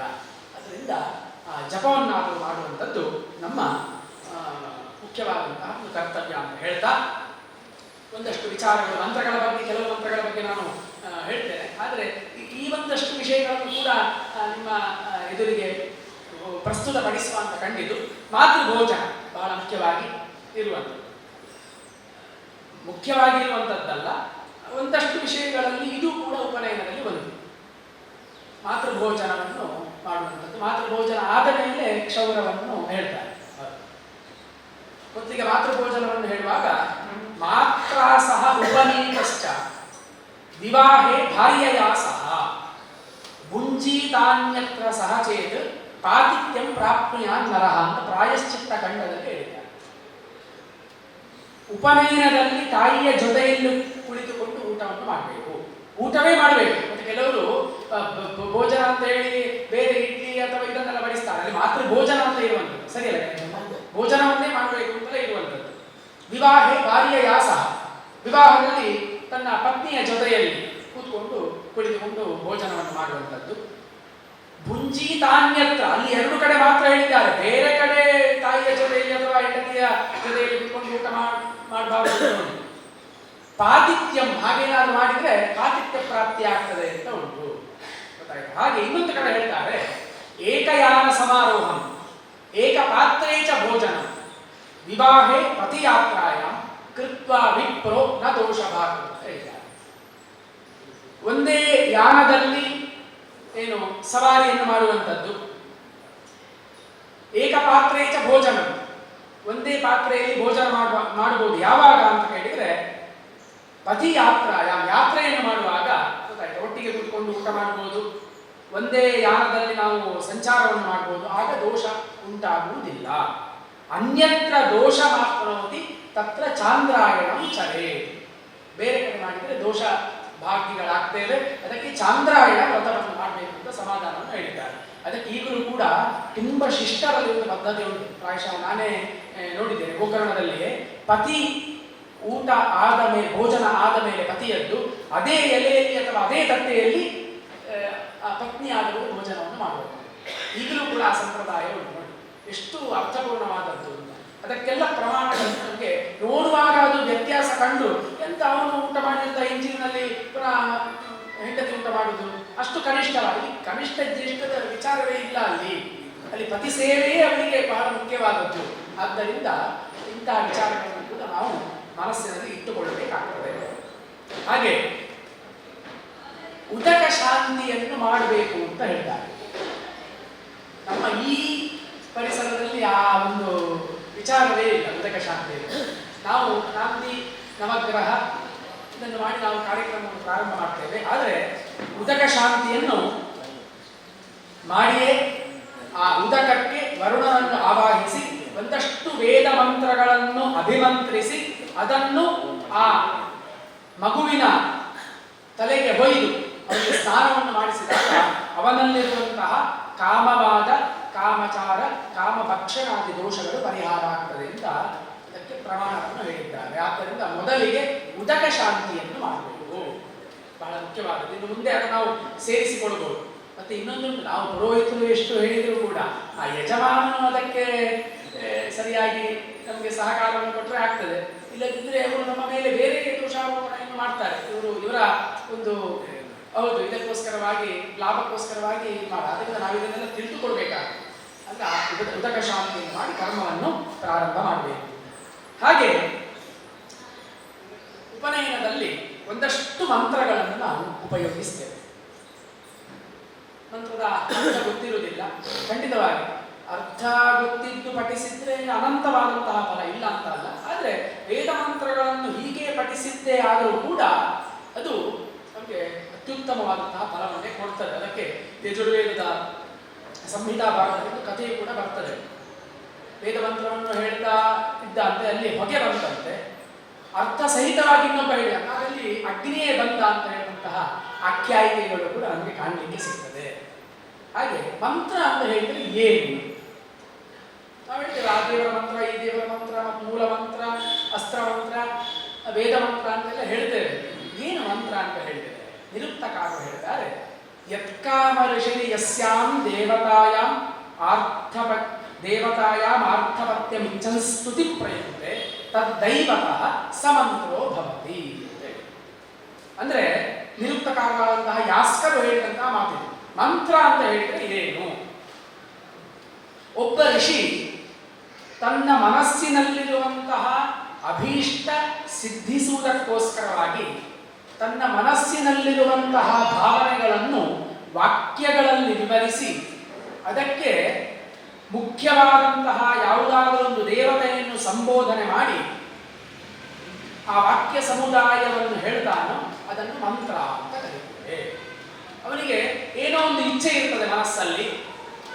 ಆ ಇಚ್ಛೆಯನ್ನು ಅವರು ಹೇಗೆ ಅಂತ ಕೇಳಿದರೆ ಶ್ರೀನಾಥ ಪುನರಾಧ್ಯಾನ ಅವರು ಹೇಳಿದ್ದೇ ಮಂತ್ರ ಅಂತ. ನಾವೆಲ್ಲ ಒಂದು ಮಾತು ಹೇಳಬೇಕಾದ್ರೆ ಅರ್ಥವನ್ನು ಯೋಚನೆ ಮಾಡಿ ನಾವು ಮಾತಾಡ್ಬೇಕು, ಇಲ್ಲದಿದ್ದರೆ ಪೆಟ್ಟು ತಿನ್ನುವ ಸಂದರ್ಭ ಬರ್ಬೋದು. ಆದರೆ ಅವರು ಹಾಗಲ್ಲ, ಏನು ಹೇಳಿದ್ರು ಅದೇ ಮಂತ್ರವಾಗಿ ಪರಿವರ್ತಿತವಾಯಿತು. ಅವರ ಅಂತಃಸತ್ವ ಅಥವಾ ತಪಶಕ್ತಿ ಯಾವ ರೀತಿಯಲ್ಲಿ ಇದ್ದದ್ದು ಅಂತ ನಾವು ಗಮನಿಸಬೇಕಾಗ್ತದೆ. ಹಾಗೆ ಅವರು ಆ ಅಭೀಷ್ಟಗಳನ್ನು ಸಿದ್ಧಿಸೋದಕ್ಕೋಸ್ಕರವಾಗಿ ಮನಸ್ಸಲ್ಲಿರುವಂತಹ ಭಾವನೆಗಳನ್ನು ವಾಕ್ಯಗಳ ಮೂಲಕ ಹೇಳ್ತಾ ಹೋದ್ರು. ಹೇಳಿದ್ರೆ ಸಾಕ, ಒಂದು ದೇವತೆಯನ್ನು ಒಂದು ಬೇಕು ಮಂತ್ರಕ್ಕೆ, ಒಂದು ದೇವತೆಯನ್ನು ಸಂಬೋಧನೆ ಮಾಡಿದರೆ ಅದನ್ನು ಮಂತ್ರ ಅಂತ ಕರೀತಾರೆ. ಹೀಗೆ ಋಗ್ವೇದದಲ್ಲಾದರೆ 10,552 ಮಂತ್ರಗಳನ್ನು ನಾವು ಕಾಣಬಹುದು. ಹಾಗೆ ಬೇರೆ ಬೇರೆ ವೇದಗಳಲ್ಲಿ ಅದಕ್ಕೆ ನಿರ್ದೇಶವಾದಂತಹ ಮಂತ್ರ ರಾಶಿಗಳನ್ನು ನಾವು ಇವತ್ತು ಕಾಣ್ತಾ ಇದ್ದೇವೆ. ಒಂದಷ್ಟು ಶಾಖೆಗಳಂತೂ ಲುಪ್ತವಾಗಿಯೇ ಹೋಗಿದೆ, ಅಧ್ಯಯನದ ವ್ಯವಸ್ಥೆಗೆ ಒಳಪಡದೇ ಇದ್ದದ್ದರಿಂದ. 21 ಶಾಖೆ ಇತ್ತು ಋಗ್ವೇದ ಅಂತ ಹೇಳ್ತಾರೆ. ಹಾಗೆ ನವಧ ಮತ್ತೆ ಸಹಸ್ರರತ್ನ ಸಾಮವೇದ ಅಂತೆಲ್ಲ ಹೇಳ್ತಾರೆ. ಎಲ್ಲವೂ ಕೂಡ ಹೋಗಿ ಒಂದೆರಡು ಶಾಖೆಗಳು ಮಾತ್ರ ಉಳಿದಿದೆ. ಇಲ್ಲಿ ಅದು ಮಂತ್ರದ ವಿಚಾರ. ಇನ್ನೊಂದು ಕಡೆ ಮನನಾತ್ ತ್ರಾಯತೆ ಇತಿ ಮಂತ್ರ ಅಂತ ಹೇಳಿ ಮನನವನ್ನು ಮಾಡಿಯೇ ಉಳಿಸಿಕೊಳ್ಳುವಂಥದ್ದು. ಸುಮ್ಮನೆ ವೇದ ಪಾಠ ಆಗಿದೆ ಅಂತ ಹೇಳಿದ್ರೆ ಕೂತ್ಕೊಳ್ಳಿಕ್ಕೆ ಆಗುವುದಿಲ್ಲ. ಪ್ರತಿ ದಿವಸ ಕೂಡ ಆವೃತ್ತಿಯನ್ನು ಹೇಳಬೇಕು, ಸ್ವಾಧ್ಯಾಯವನ್ನು ಮಾಡಬೇಕು. ತನ್ಮೂಲಕವಾಗಿ ರಕ್ಷಿಸಿಕೊಳ್ಳುವಂಥದ್ದು ಯಾವುದಿದೆ ಅದನ್ನು ಮಂತ್ರ ಅಂತ ಕರೀತಾರೆ. ನೋಡುವ, ಒಂದಷ್ಟು ಪಾಠ ಆಗಿದೆ ಅಂತ ಹೇಳಿ ಒಂದು 5-6 ತಿಂಗಳು ಅಧ್ಯಯನ ಮಾಡಿದ್ರೆ ಮತ್ತೆ ಓದಿರೋದು ಖಂಡಿತವಾಗಿ ಬರುವುದಿಲ್ಲ. ಒಂದಷ್ಟು ಬಂದರೂ ಎಷ್ಟೋ ತಪ್ಪುಗಳು ಕಾಣಲಿಕ್ಕೆ ಸಾಧ್ಯ. ಅದಕ್ಕೋಸ್ಕರವಾಗಿ ಇಲ್ಲಿದ್ದಾರೆ ಅವರು ನೀಲಕಂಠ ಜೋಗುಲೇಕರೆಲ್ಲ ಈಗಲೂ ಕೂಡ ಕೂತ್ಕೊಂಡಾಗಲೂ ಕೂಡ ಅವರ ಬಾಯಿನ ಮಂತ್ರ ಹೇಳ್ತಾ ಇದ್ದಾರೆ ಅವರು. ನಾವಿವರೇನು ಮಾತಾಡ್ತಾರೆ ಅಂತ ಹೇಳಿಸ್ತೇವೆ, ಅವರು ಹೇಳಿದ ಮಂತ್ರ ನಿರಂತರವಾಗಿ ಅದರ ಮನನ ಅನುಚಿಂತನ ಹಾಗೆ ಮಾಡಿದ್ರೆ ಮಾತ್ರ ಅದು ಉಳಿಸಿಕೊಳ್ಳಲಿಕ್ಕೆ ಸಾಧ್ಯ ಆಗುವಂಥದ್ದು. ಹಾಗೆ ಇನ್ನೊಂದು ಕಡೆ ಹೇಳ್ತಾರೆ ಬಹಳ ಸೊಗಸಾಗಿ, ಮೋಚಯಂತಿತ ಸಂಸಾರ ಯೋಜಯಂತಿ ಪರೇಶಿವೆ ಮನನತ್ರಾಣ ಧರ್ಮಿತ್ವಾದು ತೇನ ಮಂತ್ರಾಹ ಇತಿ ಸ್ಮೃತ. ಒಂದು ಮಂತ್ರ ಅಂತ ಹೇಳುವಂತಹ ಶಬ್ದಕ್ಕೆ ಎಷ್ಟು ರೀತಿಯ ವ್ಯುತ್ಪತ್ತಿಗಳು ನೋಡ್ಬೇಕು. ಮೋಚಯಂತಿ ಚ ಸಂಸಾರೆ, ಸಂಸಾರ ಅಂತ ಹೇಳಿದ್ರೆ ಏನು? ನಾವು ಹೇಳುದು ಸಂಸಾರ ಅಂತ ಹೇಳಿದ್ರೆ ಹೆಂಡತಿ ಮಕ್ಕಳು ಅಂತ ಅಲ್ಲ. ವೇದಾಂತ ಶಾಸ್ತ್ರ ಹೇಳ್ತದೆ ಸುಖ ದುಃಖವೇ ಸಂಸಾರ ಅಂತ. ಒಮ್ಮೆ ಸುಖ ಬರುವುದು, ಒಮ್ಮೆ ದುಃಖ ಬರುವಂಥದ್ದು, ಅದೇ ಒಂದು ಸಂಸಾರ ಚಕ್ರ ಅಂತ. ಈ ಸಂಸಾರ ಚಕ್ರದಿಂದ ಬಿಡುಗಡೆಗೊಳಿಸಿ ಯೋಜಯಂತಿ ಪರೇಶಿವೆ, ಬಿಡುಗಡೆಗೊಳಿಸಿದ್ರೆ ಸಾಕ, ಎಲ್ಲಿಯಾದ್ರೂ ಹೋದೊಂದು ಸೇರ್ಬೇಕಲ್ಲ ಜೀವಾತ್ಮ ಅಂತ ಹೇಳುವಂಥದ್ದು. ಪರೇಶಿವೆ, ಪರಶಿವನ ದಿವ್ಯ ಸಾನ್ನಿಧ್ಯದಲ್ಲಿ ಹೋಗಿ ಸೇರುವಂಥದ್ದು. ಮನನತ್ರಾಣ ಧರ್ಮಿತ್ವ, ಅದೇ ಮನನವನ್ನು ಮಾಡಿ ಯಾವುದು ಉಳಿಸಿಕೊಳ್ಳಿಕ್ಕೆ ಸಾಧ್ಯವಿದೆಯೋ ಅದನ್ನು ಮಂತ್ರ ಎಂಬುದಾಗಿ ಕರೀತಾರೆ. ಇಂತಹ ಮಂತ್ರದಲ್ಲಿ ನಾವು 3 ರೀತಿಯ ವಿಭಾಗಗಳನ್ನು ಕಾಣಬಹುದು. ಒಂದು ಪರೋಕ್ಷಕೃತಾಹ, ಇನ್ನೊಂದು ಪ್ರತ್ಯಕ್ಷಕೃತಾಹ, ಇನ್ನೊಂದು ಆಧ್ಯಾತ್ಮಿಕ್ಯಶ್ಚ. ಪರೋಕ್ಷಕೃತಾಹ, ಪ್ರತ್ಯಕ್ಷಕೃತಾಹ, ಆಧ್ಯಾತ್ಮಿಕ್ಯಶ್ಚ ಇತಿ ತ್ರಯಃ ವಿಭಾಗಾಃ. 3 ವಿಭಾಗಗಳು ಕಾಣಬಹುದು. ಹೇಗೆ ನೀವು ಗೊತ್ತಾಗುವುದು ಪ್ರತ್ಯಕ್ಷಕೃತವಾದಂತಹ ಮಂತ್ರಗಳು ಯಾವುದು, ಪರೋಕ್ಷಕೃತವಾದಂತಹ ಮಂತ್ರಗಳು ಯಾವುದು, ಆಧ್ಯಾತ್ಮಿಕ ಮಂತ್ರಗಳು ಯಾವುದು ಅಂತ ಹೇಗೆ ಗೊತ್ತಾಗುವುದು ಅಂತ ಹೇಳಿದರೆ, ಅದಕ್ಕೂ ಕೂಡ ಯಾಸ್ಕರು ನಮಗೆ ವಾಕ್ಯಗಳನ್ನು ಉದ್ಧರಿಸಿ ತೋರಿಸಿದ್ದಾರೆ. ದೇವತಾ ವಾಚಕ ಶಬ್ದವು 7 ವಿಭಕ್ತಿಯಲ್ಲಿ, ಯಾವುದೇ ಒಂದು ವಿಭಕ್ತಿಯಲ್ಲಿದ್ರೂ ತೊಂದರೆ ಇಲ್ಲ, ಯಾವುದೋ ಒಂದು ವಿಭಕ್ತಿಯಿಂದ ಕೂಡಿದ್ದಾಗಿದ್ದು ಕ್ರಿಯಾಪದವು ಮಾತ್ರ ಪ್ರಥಮ ಪುರುಷದಲ್ಲಿದ್ದರೆ ಅದನ್ನು ಆ ಅರಿಕ್ಕನ್ನು ಅಥವಾ ಮಂತ್ರವನ್ನು ಪರೋಕ್ಷಕೃತ ಅಂತ ಹೇಳ್ತೇವೆ. ಇಂದ್ರೋ ದಿವ ಇಂದ್ರ ಈಶೆ ಪೃಥಿವ್ಯಾ ಅಂತ ಮಂತ್ರ. 7 ವಿಭಕ್ತಿಯಲ್ಲಿ ಯಾವುದರಲ್ಲಿ ಬೇಕಾದ್ರೆ ಇರಲಿ ಅದು, ಆದರೆ ಧಾತು ಅಂತ ಹೇಳಿದರೆ ಕ್ರಿಯಾಪದ ಮಾತ್ರ ಯಾವುದರಲ್ಲಿ ಪ್ರಥಮ ಪುರುಷದಲ್ಲಿ ಇರಬೇಕು. ಇಲ್ಲಿ ಇಂದ್ರೋದಿವ ಅಂತ ಹೇಳುವಾಗ ಇಂದ್ರ ಅಂತ ಹೇಳುವಂತಹ ಶಬ್ದ ಪ್ರಥಮ ವಿಭಕ್ತಿಯಲ್ಲಿದೆ, ಈಶೆ ಅಂತ ಹೇಳುವಂಥದ್ದು ಅದು ಪ್ರಥಮ ಪುರುಷದ ಕ್ರಿಯಾಪದ. ಆದ್ದರಿಂದ ಇದನ್ನು ಪರೋಕ್ಷಕೃತ ಮಂತ್ರ ಅಂತ ಕರೀತೇವೆ. ಹಾಗೆ ಪ್ರತ್ಯಕ್ಷಕೃತಾಹ, ತ್ವಂ ಅಂತ ಹೇಳುವಂತಹ ಸರ್ವನಾಮದಿಂದ ಕೂಡಿದ್ದಾಗಿರಬೇಕು. ಮಧ್ಯಮ ಪುರುಷದ ಕ್ರಿಯಾಪದದಿಂದ ಯುಕ್ತವಾದದ್ದನ್ನು ಪ್ರತ್ಯಕ್ಷಕೃತಗಳು ಅಂತ ಕರೀತೇವೆ. ತ್ವಮಿಂದ್ರ ಬಲಾದಧಿ ಅಂತ. ತ್ವಂ ಅಂತ ಹೇಳುವಂತಹ ಸರ್ವನಾಮ. ಪಾಣಿನಿಗಳು ಒಂದಷ್ಟು ಶಬ್ದಗಳನ್ನು ಸರ್ವನಾಮ ಶಬ್ದಗಳು ಅಂತ ಹೇಳಿದ್ದಾರೆ. ಸರ್ವಾದಿ ಸರ್ವನಾಮಾನಿ ಅಂತ. ಹಾಗೆ ಈ ತ್ವಂ ಅಂತ ಹೇಳುವಂಥದ್ದು ಸರ್ವನಾಮ ಶಬ್ದದಲ್ಲಿ ಕೇಳುತ್ತದೆ, ಸೇರ್ತದೆ, ಸರ್ವನಾಮ ಶಬ್ದದ ಗುಂಪಿನಲ್ಲಿ ಸೇರ್ತದೆ. ಅದೇ ರೀತಿಯಾಗಿ ದಧಿ ಅಂತ ಹೇಳುವಂಥದ್ದು ಮಧ್ಯಮ ಪುರುಷದ ಕ್ರಿಯಾಪದ. ಆದ್ದರಿಂದ ಇದನ್ನು ನಾವು ಏನು ಹೇಳ್ತೇವೆ, ಪ್ರತ್ಯಕ್ಷಕೃತವಾದಂತಹ ಮಂತ್ರ. ಇದನ್ನು ನಾನು ಒಂದೊಂದು ಮಂತ್ರ ಉದ್ಧಾರ ಮಾಡ್ತಾ ಇದ್ದೇನೆ. ಹೀಗೆ ನಾವು ತಿಳ್ಕೊಳ್ಬೇಕು ಅಂತ, ಮಂತ್ರಗಳ ವಿಭಾಗಗಳನ್ನು ಮಾಡಿಕೊಳ್ಬೇಕು ಅಂತ ಹೇಳ್ತಾ ಇದ್ದಾನೆ. ಇನ್ನು ಅಧ್ಯಾತ್ಮ ಮಂತ್ರ ಅಂತ ಹೇಳಿದ್ರೆ ಯಾವುದು? ಅಹಂ ರುದ್ರೇ ಭಿರುವಸು ಬಿಶ್ಚರಾಮಿ, ಪ್ರಸಿದ್ಧವಾದದ್ದು ದೇವಿ ಸೂಕ್ತ, ವಾಗಾಂಬರಣಿ ಸೂಕ್ತ ಅಂತ ಹೇಳಿದ್ದಾರೆ. ಅಹಂ ಅಂತ ಹೇಳುವಂತಹ ಸರ್ವನಾಮದಿಂದ ಕೂಡಿರಬೇಕು, ಮತ್ತೆ ಉತ್ತಮ ಪುರುಷ ಕ್ರಿಯಾಪದದಿಂದ ಇರುವಂತಹ ಮಂತ್ರ. ಇಲ್ಲಿ ಅಹಂ ಅಂತ ಹೇಳುವಂತಹ ಸರ್ವನಾಮ ನಮಗೆ ಹೇಳ್ತಾ ಇದೆ, ಅಹಂ ಅಂತ ಹೇಳುವಂತಹ ಶಬ್ದ. ಅದೇ ರೀತಿಯಾಗಿ ಚರಾಮಿ ಅಂತ ಉಂಟು, ಉತ್ತಮ ಪದ ಕ್ರಿಯಾಪದ, ಉತ್ತಮ ಪುರುಷದ ಕ್ರಿಯಾಪದ. ಹೀಗೆ ಇರುವಂಥದ್ದನ್ನು ನಾವು ಏನು ಹೇಳ್ತೇವೆ, ಅಧ್ಯಾತ್ಮ ಮಂತ್ರಗಳು ಅಂತ ಕರೀತೇವೆ. ಈ ರೀತಿಯಾಗಿ 3 ವಿಭಾಗ ಮಾಡಿದ್ದಾರೆ. ಅದರಲ್ಲಿ ಕೂಡ ಅವರೇ ಹೇಳ್ತಾರೆ, ಪ್ರತ್ಯಕ್ಷಕೃತ ಮತ್ತೆ ಪರೋಕ್ಷಕೃತ ಮಂತ್ರಗಳು ಬೇಕಾದಷ್ಟು ಸಿಗ್ತವೆ, ಆದರೆ ಆಧ್ಯಾತ್ಮಿಕ ಮಂತ್ರಗಳು ಸಿಗುವುದಿಲ್ಲ, ಬಹಳ ಕಮ್ಮಿ ಸಂಖ್ಯೆಯಲ್ಲಿವೆ ಅಂತ ನಮಗೆ ಯಾಸ್ಕರೇ ಆ ವಿಷಯವನ್ನು ಸ್ವಗ್ರಂಥದಲ್ಲಿ ಹೇಳ್ತಾ ಇದ್ದಾರೆ. ಹೀಗೆ ಮಂತ್ರ ಅಂತ ಹೇಳಿದ್ರೆ ಏನು ಅಂತ ಹೇಳುವಂತಹ ಕಲ್ಪನೆ ನಮಗೆ ಬಂತು.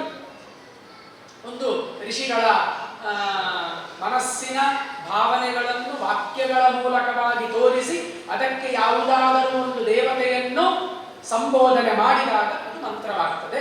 ಹಾಗೆ ನಮ್ಮನ್ನು ಈ ಸಂಸಾರ ಬಂಧನದಿಂದ ಏನು ಬಿಡುಗಡೆಗೊಳಿಸಿ ಶಾಶ್ವತವಾದಂತಹ ಶಿವ ಸಾಯುಜ್ಯವನ್ನು ಅಥವಾ ವಿಷ್ಣು ಸಾಯುಜ್ಯವನ್ನು ಕೊಡುವಂತಹ ದಿವ್ಯವಾದಂತಹ ಶಕ್ತಿಗಳಿಗೆ ನಾವು ಮಂತ್ರ ಅಂತ ಕರಿತೇವೆ ಅಂತ ಹೇಳ್ತಾ ಅದರ ವಿಭಾಗಗಳನ್ನು ಕೂಡ ನಾವು ತಿಳ್ಕೊಳ್ಳುವೆ. 3 ರೀತಿಯ ವಿಭಾಗಗಳು. ಹಾಗೆ ಹೇಳ್ತಾ ಉಪನಯನದ ಬಗ್ಗೆ ನಾನು ಹೇಳ್ತಾ ಇದ್ದೆ.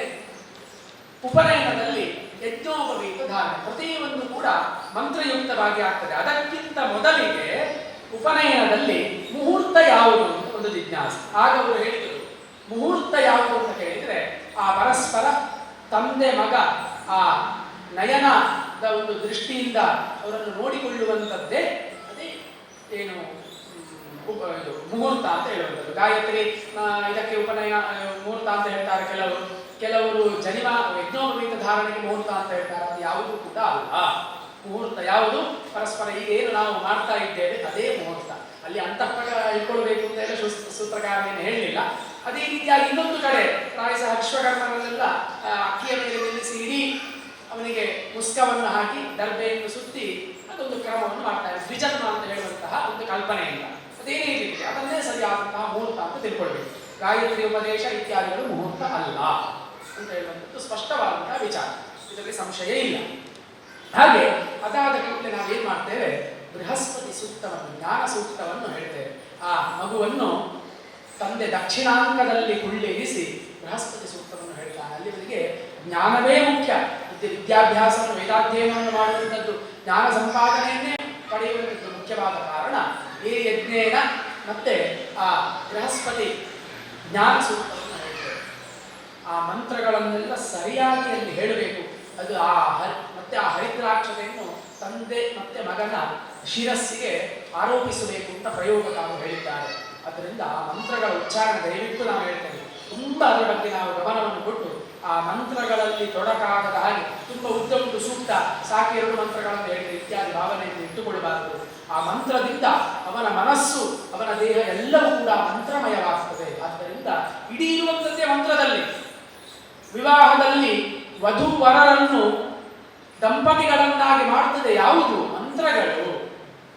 ಬೇರೆ ಯಾವುದಾದ್ರು ಅಲ್ಲಿ ಹೇಳುವಂತಹ ಮಂತ್ರದಿಂದ ಅವರು ಒಟ್ಟಾಗ್ತಾರೆ, ಮುಂದೆ ಅವರ ದಾಂಪತ್ಯವನ್ನು ನಡೆಸಿಕೊಂಡು ಹೋಗ್ತಾರೆ. ಹಾಗೆ ಮಂತ್ರಕ್ಕಿರುವ ಶಕ್ತಿ ಎಷ್ಟು ಅಂತ ನಾವು ಯೋಚನೆ ಮಾಡಬೇಕು. ಹಾಗೆ ಆ ಜ್ಞಾನ ಸೂಕ್ತಕ್ಕೂ ಕೂಡ ಅದ್ಭುತವಾದಂತಹ ಅರ್ಥವನ್ನು ನಮಗೆ ಭಾಷ್ಯಕಾರರು ಹೇಳಿದ್ದಾರೆ. ಅದರ ಮಹತ್ವವನ್ನು ಕೂಡ ಹೇಳಿದ್ದು ಬೃಹಸ್ಪತಿ ಜ್ಞಾನ ಸೂಕ್ತದ ಮಹತ್ವವನ್ನು. ಬೃಹಸ್ಪತಿ ಪ್ರಥಮಮಿತಿ ನಿತ್ಯಂ ಜ್ಞಾನಸ್ತುತಿಂ ಜಪೇತ್ ಜ್ಞಾನವಾನ್ ಭವತಿ ಶ್ರೀಮಾನ್ ಅನಂತಾನ್ ವಿಂದತೆ ಶ್ರಿಯಂ ಅಲಕ್ಷ್ಮೀ ನಾಶನಾರ್ಥಂತು ಪಯೋಭಕ್ಷೋ ಭವೇತ್ ದ್ವಿಜಃ ಅಂತ ಹೇಳಿದ್ದಾರೆ ಋಗ್ವಿಧಾನದಲ್ಲಿ ಶೌನಕರು ಹೇಳಿದಂತಹ ಮಾತು. ಈ ಜ್ಞಾನ ಸೂಕ್ತವನ್ನು ಬೃಹಸ್ಪತಿ ಪ್ರಥಮಂ ವಾಚೋ ಅಗ್ರಹ್ಯ ಪ್ರೈರತನಾಮಧೇಯಂ ದಧಾನಾಃ ಯದೇಷಾಂ ಶ್ರೇಷ್ಠಯ್ಯದರಿಪ್ರಮಾಸೀತ್ ಪ್ರೇಣಾತದೇಶಾನ್ ನಿಹಿತಂಗುಹಾವಿಃ ಅಂತ ಇದು 12 ಮಂತ್ರಗಳಿರುವಂತಹ ಮಂತ್ರರಾಶಿ. ಮೊದಲನೆಯ ಮಂತ್ರ, ಈ ಬೃಹಸ್ಪತಿ ಸೂಕ್ತವನ್ನು ಪ್ರತಿ ದಿವಸ ಯಾರು ಜಪಿಸ್ತಾರೋ ದ್ವಿಜನಾದವನು ಅವನಿಗೆ ಉತ್ತಮವಾದಂತಹ ಜ್ಞಾನ ಐಶ್ವರ್ಯಗಳು ಲಭಿಸುತ್ತದೆ. ಬ್ರಾಹ್ಮಣನಾದವನು ದಾರಿದ್ರ್ಯ ನಾಶಕ್ಕಾಗಿ ಪ್ರತಿದಿನವೂ ಕೂಡ ಹಾಲನ್ನು ಸೇವಿಸ್ತಾ ಒಂದಷ್ಟು ದಿವಸ ಅವನೇ ಸಂಕಲ್ಪ ಮಾಡಿದ್ದಾನೆ. ಇಲ್ಲಿ ಪ್ರತಿ ದಿವಸ ಹೇಳಿದ್ದಾರೆ, ಅವನೇ ಒಂದಷ್ಟು ದಿವಸ, ಒಂದು 48 ದಿವಸ ಆದರೂ ಆಗಬೇಕು, ಅದಕ್ಕಿಂತ ಕಮ್ಮಿ ಆದರೂ ಫಲವನ್ನು ಕೊಡುವುದಿಲ್ಲ. ಆ ಹಾಲನ್ನು ಮಾತ್ರ ಸೇವಿಸ್ತಾ ಈ ಸೂಕ್ತವನ್ನು ಜಪಿಸಿದ್ದೆ ಆದರೆ ದಾರಿದ್ರ್ಯ ನಾಶ ಆಗಿ ಸಂಪತ್ತು ಅಭಿವೃದ್ಧಿ ಆಗ್ತದೆ ಅಂತ ಋಷಿಗಳ ವಚನ ಉಂಟು. ಋಷಿ ವಚನ ಯಾವಾಗಲೂ ಕೂಡ ಸುಳ್ಳಾಗಲಿಕ್ಕೆ ಸಾಧ್ಯ ಇಲ್ಲ. ಆದರೆ ಅವರು ಹೇಳಿದಂತಹ ರೀತಿಯಲ್ಲಿ ನಾವು ನಡಿಬೇಕಷ್ಟೇ, ಅದು ಬಹಳ ಮುಖ್ಯವಾಗುತ್ತೆ. ಹಾಗೆ ಅಂತಹ ಜ್ಞಾನ ಸೂಕ್ತಕ್ಕೆ ಅಷ್ಟು ವಿಶೇಷವಾದಂತಹ ಮಹತ್ವವನ್ನು ಹೇಳಿದ್ದಾರೆ. ಹಾಗೆ ಯಜ್ಯೋತಿರಮೃತಂ ಬ್ರಹ್ಮ ಯದ್ಯೋಗಾತ್ ಸಮುಪಶ್ನುತೆ ತಜ್ಞಾನಮಭಿತುಷ್ಟಾವ ಸೂಕ್ತೇನಾಥ ಬೃಹಸ್ಪತಿ ಅಂತ ಹೇಳಿದೆ. ಇದು ಬೃಹತ್ ದೇವತೆಯಲ್ಲಿ ಹೇಳಿದಂತಹ ಮಾತು. ಅಂದರೆ ನಿತ್ಯವಾಗಿರುವಂತಹ ನಾಶರಹಿತವಾದಂತಹ ಜ್ಞಾನವನ್ನು ನಾವು ನಿತ್ಯ ಅಂತ ಹೇಳ್ತೇವೆ. ಭಗವಂತ ಹೇಳಿದ್ದಾನೆ ಗೀತೆಯಲ್ಲಿ, ಏನು? ಯಥೈಧಾಂಸಿ ಸವಿದ್ರೋಗ್ನಿ ಭಸ್ಮಸಾತ್ ಕುರುತೆ ಅರ್ಜುನ ಜ್ಞಾನಾಗ್ನಿ ಸರ್ವಕರ್ಮಾಣಿ ಭಸ್ಮಸಾತ್ ಕುರುತೆ ತಥಾ. ಅಂದರೆ ಬೆಂಕಿಯ ಸಂಯೋಗದಿಂದ ಹೇಗೆ ಕಟ್ಟಿಗೆಯು ಸಂಪೂರ್ಣ ಭಸ್ಮವಾಗಿ ಹೋಗ್ತದೋ ಹಾಗೆ ಜ್ಞಾನಾಗ್ನಿ ಅಂತ ಹೇಳುವಂತಹ ಅಗ್ನಿ ನಮ್ಮ ಎಲ್ಲ ಕರ್ಮದ ಲೇಪವನ್ನು ಪರಿಹಾರ ಮಾಡಿಕೊಡುತ್ತದೆ. ಅಷ್ಟು ಶಕ್ತಿ ಜ್ಞಾನಕ್ಕೆ ಉಂಟು. ಅದಕ್ಕೋಸ್ಕರ ನಾವು ಜ್ಞಾನ ಪಡ್ಕೊಳ್ಬೇಕು ಅಂತ ಇಷ್ಟರ ಮಾಡ್ತಾ ಇರುವಂಥದ್ದಲ್ಲ. ಅದೇ ರೀತಿಯಾಗಿ ಪುನರ್ಜನ್ಮ ಅಂತ ಹೇಳುವಂಥದ್ದು ಇರಬಾರದು. ಆದರೆ ಅಷ್ಟು ಸುಲಭ ಉಂಟ. ಬಹುನಾಂ ಜನ್ಮನಾಮಂತೆ ಜ್ಞಾನವಾನ್ ಮಾಂ ಪ್ರಪದ್ಯತೆ ಅಂತ. ಎಷ್ಟೋ ಜನ್ಮಗಳು ಬೇಕಾಗ್ತದೆ, ಜ್ಞಾನ ಬೇಕು. ಅದಕ್ಕೆ ನಾವು ಪ್ರಯತ್ನ ಮಾಡಿಕೊಂಡು ಹೋದಾಗ ಅದು ಇವತ್ತಲ್ಲ ನಾಳೆ ಸಾಧ್ಯವಾಗ್ತದೆ ಅಂತ ಈ ಜ್ಞಾನವನ್ನು ಕುರಿತಾಗಿ ಬೃಹಸ್ಪತಿ ಸೂಕ್ತ ಹೇಳ್ತಾ ಇದೆ. ಇಲ್ಲಿ ಬೇರೆ ಯಾವುದನ್ನು ಕುರಿತಾಗಿ ವಿಶೇಷವಾಗಿ ಹೇಳ್ತಾ ಇಲ್ಲ. ಆದರೆ ಅದನ್ನು ಅದಕ್ಕೆ ವಿಧಾನವನ್ನು ಹೇಳುವಾಗ, ವಿನಿಯೋಗವನ್ನು ಹೇಳುವಾಗ ಮಾತ್ರ ಬೃಹಸ್ಪತಿಗಳು ಬ್ರಾಹ್ಮಣನಾದವನು ಯಾರನ್ನು ಕೂಡ ಹೋಗಿ ಯಾಚನೆಯನ್ನು ಮಾಡಬಾರದು. ಅದು ಅವನಿಗೆ ಶೋಭೆ ತರುವಂಥದ್ದಲ್ಲ. ಅದಕ್ಕೋಸ್ಕರವಾಗಿ ಮಂತ್ರದ ಪಠಣದಿಂದ ಅವನಿಗೆ ಬೇಕಾದಂತಹ ವಾಕ್ ಸಮೃದ್ಧಿ, ಸಂಪತ್ ಸಮೃದ್ಧಿ ಎಲ್ಲವೂ ಕೂಡ ಪ್ರಾಪ್ತಿಯಾಗ್ತದೆ ಅಂತ ಫಲವನ್ನು ಮತ್ತು ವಿನಿಯೋಗವನ್ನು ಹೇಳಿದ್ದಾರೆ. ಹಾಗೆ ನಿತ್ಯವೂ ಕೂಡ ನಾಶರಹಿತವಾದದ್ದು ಆದಂತಹ ಪರಂಜ್ಯೋತಿಯ ಧ್ಯಾನದಿಂದ ಯೋಗಿಯು ಪರಬ್ರಹ್ಮ ಪದವಿಯನ್ನು ಪಡೆಯುವನೋ ಅಂತಹ ಶ್ರೇಷ್ಠವಾದಂತಹ ಜ್ಞಾನವನ್ನು ಬೃಹಸ್ಪತಿ ಸೂಕ್ತ ಹೇಳ್ತಾ ಇದೆ. ತಜ್ಞಾನಮಭಿತುಷ್ಟಾವ ಸೂಕ್ತೇನಾಥ ಬೃಹಸ್ಪತಿ. ಆ ಜ್ಞಾನವನ್ನು ಹೇಳ್ತಾ ಇದೆ. ಹೇಗೆ ನೀವು ಒಂದೆರಡು ಮಂತ್ರಗಳ ಅರ್ಥವನ್ನು ಹೇಳಿಯಲ್ಲ, ನಮ್ಗೆ ಹೇಗೆ ಗೊತ್ತಾಗ್ತದೆ ಅಂತ ಕೇಳಬಹುದು. ಅದಕ್ಕೆ ಎರಡನೆಯ ಮಂತ್ರ ಸಕ್ತು ಮಿಮತಿತ ಪುನಃ. ನಮಗೆಲ್ಲ ಗೊತ್ತಿರುವಂಥದ್ದೇ, ನಾವು ಮಂತ್ರ ಪುಷ್ಪದಲ್ಲಿಯೋ ಅಥವಾ ಬೇರೆ ಕಡೆ ಆ ಮಂತ್ರವನ್ನು ಹೇಳ್ತೇವೆ. ಸಕ್ತು ಮಿಮತಿತ ಪುನಃ ಪುನಂತೋ ಯತ್ರ ಧೀರಾ ಮನಸ ವಾಚಮಕ್ರತ ಅತ್ರ ಸಖಾಯ ಸಖ್ಯಾನಿ ಜಾನತೆ ಭದ್ರೈಷಾಂ ಲಕ್ಷ್ಮೀರ್ನಿಹಿತಾಧಿವಾಚಿ. ಏನು ಹೇಳ್ತಿದೆ ಅಂತ ಕೇಳಿದ್ರೆ, ತಿತ ಉನ ಅಂತ ಹೇಳಿದ್ರೆ, ತಿತ ಉ ಅಂತ ಹೇಳಿದ್ರೆ ಜರಡೆ ಅಂತ ಅರ್ಥ. ಜರಡೆ ಸಕ್ತುವನ್ನು ನಾವೀಗ ಏನ್ ಹೇಳ್ತೇವೆ, ಧಾನ್ಯಗಳನ್ನೆಲ್ಲ ಏನ್ ಮಾಡ್ತೇವೆ, ಜರಡೆಯಿಂದ ಗಾಳಿಸ್ತೇವೆ. ಆಗ ಶುದ್ಧವಾದದ್ದು ಮೇಲೆ ಉಳಿತದೆ, ಶುದ್ಧವಾದದ್ದೆಲ್ಲ ಕೆಳಗೆ ಬೀಳ್ತದೆ. ಆ ಏನು ಅದರಲ್ಲಿರುವಂತಹ ಕಸ ಕಡ್ಡಿಗಳೆಲ್ಲ ಮೇಲೆ ಉಳ್ಕೊಳ್ತದೆ. ಹಾಗೆ ಜರಡೆಯಿಂದ ಯವಧಾನ್ಯ ಅಂತ ಹೇಳಿದ್ದಾರೆ. ಇಲ್ಲಿ ಯಾವುದೇ ಒಂದು ಧಾನ್ಯವನ್ನು ಶೋಧಿಸುವಂತೆ ಪ್ರಾಜ್ಞರಾದವರು ಯಾರಿದ್ದಾರೆ ಅವರು ಏನ್ ಮಾಡ್ತಾರೆ ಅಂತ ಹೇಳಿದ್ರೆ, ಪ್ರಜ್ಞಾಯುಕ್ತವಾದಂತಹ ತಮ್ಮ ಮನಸ್ಸಿನಿಂದ ವಾಕ್ಕನ್ನು ಸಂಸ್ಕರಿಸ್ತಾರೆ. ಆಗ ಮಿತ್ರರು ಮಿತ್ರತ್ವವನ್ನು ಪಡೆದುಕೊಳ್ಳುತ್ತಾರೆ. ಇವರ ವಾಕ್ಕುಗಳಲ್ಲಿ ಕಲ್ಯಾಣಾತ್ಮಕವಾದಂತಹ ಶ್ರೇಯಸ್ಸು ಸ್ಥಾಪಿತವಾಗಿದೆ ಅಂತ ಈ ಮಂತ್ರ ಹೇಳ್ತದೆ. ಅಂದ್ರೆ ವಾಕ್, ನಮ್ದು ಮಾತು ಹೇಗೆ ಇರಬೇಕು, ಗಾಳಿಸಿ ತೆಗೆದ ಹಾಗೆ ಇರಬೇಕು. ಒಳ್ಳೆಯ ಮಾತುಗಳನ್ನು ಎಲ್ಲಿ ಯಾವಾಗ ಎಂತಹ ಮಾತುಗಳನ್ನು ಆಡಬೇಕು ಅಂತ ಹೇಳುವಂತಹ ಪ್ರಜ್ಞೆ ನಮ್ಮಲ್ಲಿರಬೇಕು ಅಂತ ಹೇಳುವಂತಹ ಒಂದು ಅರ್ಥವನ್ನು ಈ ಸಕ್ತು ನಿವತಿತ ಪುನ ಅಂತ ಹೇಳುವಂತಹ ಮಂತ್ರ ಈ ಜರಡೆ ಮತ್ತೆ ಧಾನ್ಯದ ಉದಾಹರಣೆಯನ್ನು ತೋರಿಸ್ತಾ ನಮಗೆ ಹೇಳ್ತಾ ಇದೆ. ಯಾಕೆ ಎಲ್ಲರಲ್ಲಿಯೂ ಕೂಡ ನಾವು ಆತ್ಮೀಯರಾಗಲಿಕ್ಕೆ, ಎಲ್ಲರ ಮನಸ್ಸನ್ನು ಗೆಲ್ಲಲಿಕ್ಕೆ ಸಾಧ್ಯ ಮಾತಿನಿಂದ. ಆದ್ದರಿಂದ ಅಂತಹ ಮಾತು ಸಂಸ್ಕಾರಯುಕ್ತವಾದಂತಹ ಪ್ರಜ್ಞಾಯುಕ್ತವಾದಂತಹ ಮಾತು ಆಗಿರಬೇಕು. ಆಗ ಏನು ಹೇಳಿದ್ದಾರೆ, ಅತ್ರ ಸಖಾಯ ಸಖ್ಯಾನಿ ಜಾನತೆ. ಆಗ ಎಲ್ಲರೂ ಕೂಡ ಮಿತ್ರರಲ್ಲಿ ಮಿತ್ರತ್ವ ಪ್ರಾಪ್ತಿ ಆಗ್ತದೆ. ಈಗ ಮಿತ್ರತ್ವ ಹೋಗ್ಲಿಕ್ಕೂ ಕೂಡ ಕಾರಣ ಏನು, ನಾವೇನೋ ಒಂದಷ್ಟು ಸಿಟ್ಟುವಂತಹ ಕೆಟ್ಟ ಮಾತುಗಳನ್ನು ಆಡ್ತೇವೆ. ಆದಾಗ ಆ ಮಿತ್ರತ್ವ ಅಂತ ಹೇಳುವಂಥದ್ದು ಹೋಗಿಬಿಡ್ತದೆ. ನಾವು ಪ್ರಪಂಚದಲ್ಲಿ ನೋಡ್ತಾ ಇದ್ದೇವೆ, ನಮ್ಮ ವಾಗ್ವ್ಯವಹಾರದಲ್ಲಿ ಏನೆಲ್ಲ ಸಮಸ್ಯೆಗಳಾಗ್ತಾ ಇದೆ ಅಂತ. ಆದ್ದರಿಂದ ಅತ್ರ ಸಖಾಯ ಸಖ್ಯಾನಿ ಜಾನತೆ ಭದ್ರೈಷಾಂ ಲಕ್ಷ್ಮೀರ್ನಿಹಿತಾದಿ ವಾಚಿ. ಪ್ರಜ್ಞಾಯುಕ್ತವಾದಂತಹ ಮಾತುಗಳನ್ನಾಡುವಂತಹ ವ್ಯಕ್ತಿಯ ವಾಕ್ಕಿನಲ್ಲಿ ಸಾಕ್ಷಾತ್ ಲಕ್ಷ್ಮಿಯೇ ನೆಲೆಸಿದ್ದಾಳೆ ಎಂಬುದಾಗಿ ಸಕ್ತು ನಿವತಿತವನ ಮಂತ್ರ ನಮಗೆ ಅರ್ಥವನ್ನು ತಿಳಿಸ್ತಾ ಇದೆ. ಹಾಗೆ ಇನ್ನೊಂದು ಮಂತ್ರ, ಉತತ್ವ ಪಶ್ಯನ್ನದರ್ಶವಾಚ ಉತತ್ವ ಶೃಣ್ವನ್ನ ಶೃಣೋತ್ಯೇನಾಂ ಉತೋತ್ವಸ್ಮೈ ತನ್ವಾ ಅಂಬಿಸಸ್ರೇ ಜಾಯೇ ವಪತ್ಯ ಉಷತಿ ಸುವಾಸಾ. ಬೃಹಸ್ಪತಿ ಸೂಕ್ತದಲ್ಲಿ ಬರುವ ಇನ್ನೊಂದು ಮಾತು. ಇದು ಯಾಕೆ ಹೇಳ್ತಾ ಇದ್ದೇನೆ ಕೇಳಿದ್ರೆ, ಉಪನಯನ ಆಗಿ ಅಲ್ಲಿ ಮುಹೂರ್ತ ಆದ ಮೇಲೆ ಆ ವಟುವನ್ನು ತಂದೆಯು ದಕ್ಷಿಣಾಂಗದಲ್ಲಿ ಕುಳ್ಳಿರಿಸಿ ಈ ಮಂತ್ರಗಳನ್ನು ಹೇಳ್ತಾ ಇರ್ತಾರೆ. ವೈದಿಕರು, ಪುರೋಹಿತರು ಈ ಮಂತ್ರಗಳನ್ನು ಹೇಳ್ತಾರೆ. ಇದಕ್ಕೆ ಏನು ಅರ್ಥ, ಅಲ್ಲಿಗೂ ಇಲ್ಲಿಗೂ ಏನು ಸಂಬಂಧ ಅಂತ. ಇಂತಹ ಒಳ್ಳೆಯ ಮಾತು, ಪ್ರಜ್ಞಾಯುಕ್ತವಾದಂತಹ ಸ್ಥಿತಿ ಆ ಮಗುವಿಗೆ ಬರಲಿ ಅಂತ ಹೇಳುವಂತಹ ಉದ್ದೇಶ. ಹಾಗೆ ಏನು ಹೇಳ್ತದೆ ಈ ಮಂತ್ರ ಅಂತ ಕೇಳಿದ್ರೆ, ಈ ಕೆಲವರು ಈ ವಾಕ್ತತ್ವವನ್ನು ನೋಡಿದರೂ ಕೂಡ ನೋಡಿದ ಹಾಗೆ ಆಗ್ತಾರೆ, ನೋಡದ ಹಾಗೆ ಆಗ್ತಾರೆ. ಉತತ್ವ ಪಶ್ಯನ್ನದರ ಶವಾಚ ಉತತ್ವ ಶೃಣ್ವನ್ನ ಶೃಣೋತ್ಯೇನ. ಕೆಲವರು ಕೇಳಿದರೂ ಕೂಡ ಕೇಳದ ಹಾಗೆ ಮಾಡ್ತಾರೆ, ಕಿವುಡರ ಹಾಗೆ ಮಾಡ್ತಾರೆ.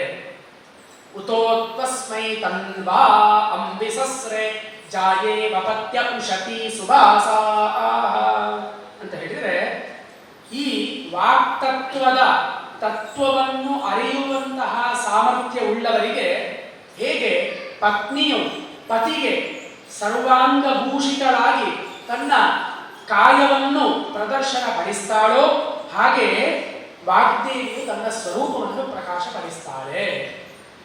ಗೊತ್ತಾಯ್ತಲ್ಲ? ಕೆಲವರು ಅವರ ಏನು ಬುದ್ಧಿಹೀನತೆಯಿಂದ ತಿಳಿದುಕೊಳ್ಳುವ ಯೋಗ್ಯತೆ ಇರ್ತದೆ, ಆದರೆ ಅದರ ಹತ್ರ ಹೋಗುವುದಿಲ್ಲ. ಕೆಲವರು ಕೇಳಿದ್ರು ಕೂಡ ಇದು ನಮಗೆಲ್ಲ ಯಾಕೆ ಸುಮ್ಮನೆ ಬೇಡದಿದ್ದದ್ದು. ಇವತ್ತು ತುಂಬ ಜನರು ಹಾಗೆ ಬರಲಿಲ್ಲ, ನಾವು ತಿಳ್ಕೊಂಡಾಗಿದೆ ಅಂತ ಒಂದಷ್ಟು ಜನರಿಗೆ ಭಾವನೆ, ಒಂದಷ್ಟು ಜನರಿಗೆ ಅವರವರ ಕೆಲಸದ ಒತ್ತಡ. ಗೊತ್ತಾಯ್ತು? ಹಾಗೆ ಆದರೆ ಇವತ್ತು ನಿಜವಾಗಿ ಇದ್ದಂತ ನಾವೆಲ್ಲರೂ ಕೂಡ ಭಾಗ್ಯವಂತರು, ಅದರಲ್ಲಿ ಯಾವುದೇ ಸಂಶಯ ಇಲ್ಲ. ಏನೋ ಒಂದಷ್ಟು ವಿಷಯಗಳು ನಮ್ಮ ಶ್ರೋತ್ರಿಯೇಂದ್ರಿಯಕ್ಕೆ ತಲುಪ್ತಾ ಇದೆ. ಇದು ಸಂಸ್ಕಾರ ರೂಪದಲ್ಲಿದ್ದು ಇದು ಯಾವಾಗಲೂ ಒಂದು ದಿವಸ ಫಲವನ್ನು ಕೊಡ್ತದೆ. ಘಟಜ್ಞಾನ ಪಟಜ್ಞಾನ ಇದ್ದಾಗೆ ಈಗ ಕೂಡಲೇ ಗೊತ್ತಾಗದಿದ್ರು ಇದು ಸಂಸ್ಕಾರ ರೂಪದಲ್ಲಿದ್ದು ಯಾವಾಗಾದ್ರೂ ಇದೊಂದು ದಿವಸ ಫಲವನ್ನು ಕೊಡ್ತದೆ. ಫಲ ಅಂತ ಹೇಳುವಂಥದ್ದು ಕಟ್ಟಿಟ್ಟ ಬುದ್ಧಿ. ಗೊತ್ತಾಯ್ತು? ಆ ಪ್ರಕಾರವಾಗಿ ಅಂತಹ ವಾಕ್ತತ್ವವನ್ನು ಏನು ಚೆನ್ನಾಗಿ ಅರಿತಾಗ ಅದಕ್ಕೆ ನೋಡಿ, ಜಾಯೇವ ಪತ್ಯ ಔಷಧಿ ಸುವಾಸ ವೇದ ಮಂತ್ರ ಎಷ್ಟು ನಮ್ಮ ಕೌಟುಂಬಿಕ ಜೀವನಕ್ಕೆ ಉದಾಹರಣೆ ಕೊಡ್ತದೆ ಅಂತ. ಸ್ತ್ರೀಯಾದವಳು ಅವಳು ತನ್ನ ಸರ್ವಾಂಗಭೂಷಿತರಾಗಿ ತನ್ನ ಕಾಯವನ್ನು ಪ್ರದರ್ಶಿಸುವಂಥದ್ದು ತನ್ನ ಪತಿಯಲ್ಲಿ ಮಾತ್ರ, ಅನ್ಯರಲ್ಲ. ಹಾಗೆಯೇ ವಾಗ್ದೇವಿ ತನ್ನ ಸ್ವರೂಪವನ್ನು ಆ ಪ್ರಜ್ಞಾವಂತನಿಗೆ ಪ್ರಕಾಶಪಡಿಸ್ತಾಳೆ. ವಾಗ್ದೇವಿಯು ಅವನ ಜಿಹ್ವೆಯಲ್ಲಿ ಯಾವಾಗಲೂ ನೆಲೆಸಿದ್ದಾಳೆ ಅಂತ ಈ ಮಂತ್ರ ಹೇಳ್ತಾ ಇದೆ. ಇಂಥ ಅತ್ಯುತ್ತಮವಾದಂತಹ ಮಂತ್ರಗಳಿಂದ ಆ ಮಗುವಿಗೆ ನಾವು ಆಶೀರ್ವಾದವನ್ನು ಮಾಡ್ತೇವೆ. ಹಾಗೆ ಏ ಯಜ್ಞೇನ ಸೂಕ್ತವು ಕೂಡ ಹಾಗೆ ಸ್ವಸ್ತಿನ ಪ್ರತ್ಯಾಸು, ಆ ಮಗುವಿಗೆ ಸ್ವಸ್ತಿ ಆಗಲಿ ಮಂಗಳವಂತಾಗಲಿ ಅಂತ ಹೇಳುವಂತಹ ಮಂತ್ರಗಳನ್ನು ಆ ಉಪನಯನದ ಸಂದರ್ಭದಲ್ಲಿ ಹೇಳ್ತೇವೆ. ಹಾಗೆ ಬಹಳ ಮುಖ್ಯವಾದದ್ದು ಉಪವೀತ ಧಾರಣೆ. ಯಾವುದರಲ್ಲಿ ಯಜ್ಞ ಉಪನಯನ ಒಂದು ಕಾಲ ಸಮಯ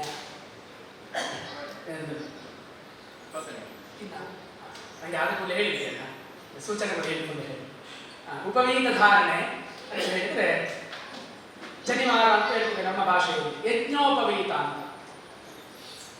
ಮೂರು ಎಳೆಗಳು ದೇವತ್ರಯ, ವೇದತ್ರಯ, ಲೋಕತ್ರಯ ಮತ್ತೆ ಅಗ್ನಿತ್ರಯ ಇದರಿಂದ ಅಧಿಷ್ಠಿತವಾದದ್ದು ಅಂತ. ಅದರ ಗ್ರಂಥಿಯು ಪ್ರಣವ ಸ್ವರೂಪವಾದದ್ದು. ಸಾವಿತ್ರಿ ದೇವತೆಯು ಈ ಗ್ರಂಥಿಯಲ್ಲಿ ಸನ್ನಿಹಿತಳಾಗಿರ್ತಾಳೆ ಅಂತ ಆಶ್ವಲಾಯನರು ಹೇಳ್ತಾ ಇದ್ದಾರೆ. ತ್ರಯೋ ಲೋಕ, ತ್ರಯೋ ವೇದ, ತ್ರಯೋ ದೇವ, ತ್ರಯ ಅಗ್ನಯ, ಶಿವ ಸೃಷ್ಟಾಸ್ತ್ರಯೋ ವರ್ಣ, ತ್ರಿವೃತ್ ಸೂತ್ರಂ ಸಮಾಶ್ರಯನ್. ತದ್ಗ್ರಂಥ್ಯಗ್ರಂಥ ಸಾವಿತ್ರಿ ವೇದಮಾತಾ ಶಿವಾಜ್ಞಯ ಏವಂ ದ್ವಾದಶ ದೈವತ್ಯಂ ಬ್ರಹ್ಮಸೂತ್ರಂ ದ್ವಿಜನ್ಮನ. ಅದಕ್ಕೋಸ್ಕರವಾಗಿ ದ್ವಿಜರು ಯಾವಾಗಲೂ ಕೂಡ ಬ್ರಹ್ಮ ಯಜ್ಞೋಪವೀತವನ್ನು ಅಥವಾ ಬ್ರಹ್ಮಸೂತ್ರವನ್ನು ಧರಿಸಿಯೇ ಇರಬೇಕು ಅಂತ ಉಂಟು. ಅವನು ಅದರಿಂದ ಪವಿತ್ರನಾಗಿರ್ತಾನೆ. ಇನ್ನೊಂದು ಕಡೆ ಹೇಳ್ತಾರೆ, ವಿಶಿಖ ಅನುಪವೀತಶ್ಚ ಯದನ್ಯತ್ ಕುರುತೆ ತದನರ್ಥಕಂ. ಶಿಖೆ ಇಲ್ಲದವನು, ಉಪವೀತ ರಹಿತನಾದವನು ಯಾವ ಕರ್ಮವನ್ನು ಮಾಡಿದರೂ ಕೂಡ ವಿಶೇಷವಾದಂತಹ ಫಲ ಇಲ್ಲ ಅಂತ ಇಲ್ಲಿ ಸ್ಮೃತಿಕಾರರು ಹೇಳಿದ್ದಾರೆ. ಆದ್ದರಿಂದ ಆ ಉಪವೀತ ಧಾರಣೆಯನ್ನು ಮಾಡುವಂಥದ್ದು ಅದಕ್ಕೆ ಒಂದು ರಹಸ್ಯ ಇದೆ. ನೀವು ಉಪವೀತ ಧರಿಸಿ ಅಂತ ಹೇಳಿದರೆ ಸರಿ, ಏನು ರಹಸ್ಯ? ಅದಕ್ಕೆ ಯಾಕೆ ಅಷ್ಟು ಮಹತ್ವ? ಉಪನಯನ ಅಂತ ಹೇಳಿದರೆ ಯಜ್ಞೋಪವೀತ ಹೌದಲ್ವ? ಅದಕ್ಕೆ ತೈತ್ತಿರಿ ಆರಣ್ಯಕದಲ್ಲಿ ಒಂದು ಸಣ್ಣ ಉಪಾಖ್ಯಾನ ಬರ್ತದೆ. ಒಮ್ಮೆ ದೇವತೆಗಳು ಮತ್ತೆ ಅಸುರರು ಇಬ್ಬರೂ ಕೂಡ ಸ್ವರ್ಗದ ಆಧಿಪತ್ಯವನ್ನು ಬಯಸ್ತಾರೆ. ಸ್ವರ್ಗದ ಆಧಿಪತ್ಯ ಬೇಕು ಅಂತ ಆದರೆ ಯಜ್ಞವನ್ನೇ ಮಾಡಬೇಕು. ಶ್ರೌತ ಕರ್ಮವನ್ನು ಮಾಡಿಯೇ ಆ ಒಂದು ಸ್ವರ್ಗದ ಆಧಿಪತ್ಯವನ್ನು ಬಯಸಬೇಕಾಗಿದೆ. ಯಾಕೆ? ಸ್ವರ್ಗದ ಆಧಿಪತ್ಯಕ್ಕೆ ಒಂದಷ್ಟು ಯಜ್ಞಗಳನ್ನು ಹೇಳಿದ್ದಾರೆ. ಸ್ವರ್ಗ ಕಾಮ ಅಗ್ನಿ ಹೋಗ್ತೇನೆ, ಸ್ವರ್ಗ ಕಾಮೋದಿ ಚೇತ ಇತ್ಯಾದಿ ವಾಕ್ಯಗಳು, ಶ್ರುತಿ ವಾಕ್ಯಗಳೇ ಉಂಟು.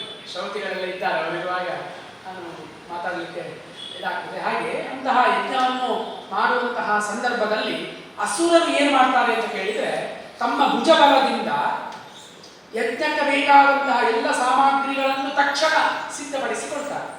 ಅವರಿಗೆ ಅಷ್ಟು ಬಾಹುಬಲ ಉಂಟು, ಬೇಕಾದದ್ದು ಹೆದರಿಸಿ ಆದರೂ ತರುವಂತಹ ಸಾಮರ್ಥ್ಯ ಉಂಟು. ಆದರೆ ಯಜ್ಞಕ್ಕೆ ಬೇಕಾದಂತಹ ಎಲ್ಲ ಸಾಮಗ್ರಿಗಳನ್ನು ಸಿದ್ಧಪಡಿಸಿಕೊಂಡರು, ಆದರೆ ಬ್ರಹ್ಮಚರ್ಯವನ್ನು ಮಾತ್ರ ಪಾಲಿಸಲಿಲ್ಲ. ಬ್ರಹ್ಮಚರ್ಯ ಅಹಿಂಸಾಚ ಶಾರೀರಂ ತಪ ಉಚ್ಯತೆ ಅಂತ ಕೃಷ್ಣ ಹೇಳಿದ್ದಾನೆ ಗೀತೆಯಲ್ಲಿ. ಆದ್ದರಿಂದ ಎಷ್ಟೇ ಇದ್ರೂ ಕೂಡ ಬ್ರಹ್ಮಚರ್ಯಾದಿ ನಿಯಮಗಳಿಲ್ಲದಿದ್ದರೆ ಯಜ್ಞವು ಫಲವನ್ನು ಕೊಡುವುದಿಲ್ಲ. ಅದಕ್ಕೆ ಹೇಳಿದ್ದಾನೆ ಭಗವಂತನೇ, ಆತ್ಮ ಸಂಭಾವಿತ ಸ್ತಬ್ಧ ಧನಮಾನ ಮದಾನ್ವಿತ ಯಜಂತೆ ನಾಮ ಯಜ್ಞೈಸ್ತೆ ದಂಭೇನ ಅವಿಧಿಪೂರ್ವಕಂ. ಇದೆಲ್ಲ ರಾಕ್ಷಸರ ಯಜ್ಞಕ್ಕೆ ಉದಾಹರಣೆ. ಆತ್ಮ ಸಂಭಾವಿತ ಅಂದರೆ ನಾವೇ ಯಜ್ಞ ಮಾಡುವುದು, 4 ಜನ ನೋಡ್ಲಿಕ್ಕೆ ನಾನು ಯಜ್ಞ ಮಾಡುವುದು, ಮಾಡಬೇಕು ಅಂತ ಅಲ್ಲ, ನಾನು ಸ್ವಲ್ಪ ಮಾಡಿದ್ದೇನೆ ಅಂತ ತೋರಿಸಿಕೊಳ್ಳಿಕ್ಕೆ, ಅದನ್ನು ಆತ್ಮ ಸಂಭಾವಿತ. ಸ್ತಬ್ಧ ಅಂತ ಹೇಳಿದ್ರೆ ಯಾರಿಗೂ ಕೂಡ ಒಂದು ನಮಸ್ಕಾರಾದಿಗಳನ್ನೇ ಮಾಡದೇ ಇರುವಂಥದ್ದು. ಧನಮಾನ ಮದಾನ್ವಿತ, ಗೊತ್ತುಂಟು, ಧನ ಮಾನ ಮದ. ಯಜಂತೆ ನಾಮ ಯಜ್ಞೈಸ್ತೆ, ಕೇವಲ ನಾಮ ಮಂತ್ರದಿಂದ ಹೋಮ ಮಾಡುವಂಥದ್ದು. ಶ್ರೌತಕರ್ಮ ಎಲ್ಲ ಮಾಡುವಾಗ ಇದನ್ನೆಲ್ಲವನ್ನು ಕೂಡ ಶ್ರೌತಕರ್ಮವನ್ನು ಎದುರಿಟ್ಟುಕೊಂಡು ಭಗವಂತ ಹೇಳಿದ್ರು. ಯಾಕಂದ್ರೆ ಸ್ಮಾರ್ಥ ಎಲ್ಲವೂ ಕೂಡ ನಂತರ, ಕೇವಲ ನಾಮಮಂತ್ರದಿಂದ ಇಂದ್ರಾಯ ಸ್ವಾಹ ಅಗ್ನೇಯ ಸ್ವಾಹ ಅಂತ ಹೇಳುವಂಥದ್ದು. ಅದರಿಂದ ಯಜಂತೆ ನಾಮ ಯಜ್ಞೈಸ್ತೆ ದಂಭೇನ ಅವಿಧಿಪೂರ್ವಕಂ, ಅದು ಅವಿಧಿಯಾದಂತಹ ಯಜ್ಞ ಆಗ್ತದೆ ಅಂತ ಭಗವಂತ ನಮಗೆ ತೋರಿಸಿಕೊಟ್ಟಿದ್ದಾನೆ. ಹಾಗೆ ಇವರೇನು ಮಾಡಿದ್ರು, ಬ್ರಹ್ಮಚರ್ಯವನ್ನು ಪಾಲಿಸಲಿಲ್ಲ. ಯಾರು? ರಾಕ್ಷಸರು. ದೇವತೆಗಳೇನು ಮಾಡಿದರು, ಶಾಸ್ತ್ರದಲ್ಲಿ ಹೇಳಿದ ಹಾಗೆ ಬ್ರಹ್ಮಚರ್ಯವನ್ನು ಪಾಲಿಸಿ ಯಜ್ಞಾನುಷ್ಠಾನವನ್ನು ನಡೆಸ್ತಾರೆ. ಮೂರ್ಖರಾದಂತಹ ಅಸುರರು ಕರ್ತವ್ಯಗಳನ್ನು ತಿಳಿಯದೆ ಸ್ವರ್ಗ ಫಲವನ್ನು ಹೊಂದಲಿಲ್ಲ. ದೇವತೆಗಳೇನು ಮಾಡಿದ್ರು, ಸ್ವರ್ಗ ಫಲವನ್ನು ಹೊಂದಿದರು. ಯಾವುದರಿಂದ? ಬ್ರಹ್ಮಚರ್ಯಾದಿ ವ್ರತದಿಂದ. ಅಸುರರನ್ನು ಕೂಡ ಸೋಲಿಸ್ತಾರೆ.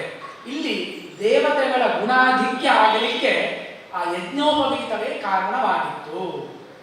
ಅದಕ್ಕೋಸ್ಕರವಾಗಿ ಉಪನಯನದಲ್ಲಿ ಯಜ್ಞೋಪವೀತವನ್ನು ಧರಿಸಬೇಕು ಎಂಬುದಾಗಿ ನಮಗೆ ಯಜುರ್ವೇದದ ಆರಣ್ಯಕದಲ್ಲಿ ಬರತಕ್ಕಂತಹ ಒಂದು ಉಪಾಖ್ಯಾನ ತಿಳಿಸ್ತಾ ಇದೆ. ಅಂದ್ರೆ ನಾವು ಮಾಡುವಂತಹ ಕರ್ಮ ವೀರ್ಯವಂತರ ಅಂತ ಹೇಳ್ತೇವೆ ನಾವು, ವೀರ್ಯವಂತರಾಗಿ ಫಲ ಕೊಡಬೇಕು ಅಂತಾದರೆ ಯಜ್ಞೋಪವೀತದ ಅನಿವಾರ್ಯತೆ ಇದೆ. ಅದಕ್ಕೋಸ್ಕರವಾಗಿ ನಾವು ಉಪನಯನದಲ್ಲಿ ಉಪವೀತವನ್ನು ಧಾರಣೆ ಮಾಡ್ತೇವೆ. ಏನು? ಯಜ್ಞೋಪವೀತಂ ಪರಮಂ ಪವಿತ್ರಂ. ಇದು ಎಲ್ಲಿ ಬರ್ತದೆ ಮಂತ್ರ? ಯಜುರ್ವೇದ ಋಗ್ವೇದ ಎಲ್ಲಿಯೂ ಕೂಡ ಬರುವುದಿಲ್ಲ. ಇದು ಬ್ರಹ್ಮೋಪನಿಷತ್ತಿನಲ್ಲಿ ಬರುವ ಮಂತ್ರ. ಯಜ್ಞೋಪವೀತಂ ಪರಮಂ ಪವಿತ್ರಂ. ಸ್ವರ ಪ್ರಾಯಶಃ ಬೇಕು ಅಂತ ಇಲ್ಲ, ಹೀಗೆ ಹೇಳ್ಬೋದು ಅಂತ ಕಾಣ್ತದೆ.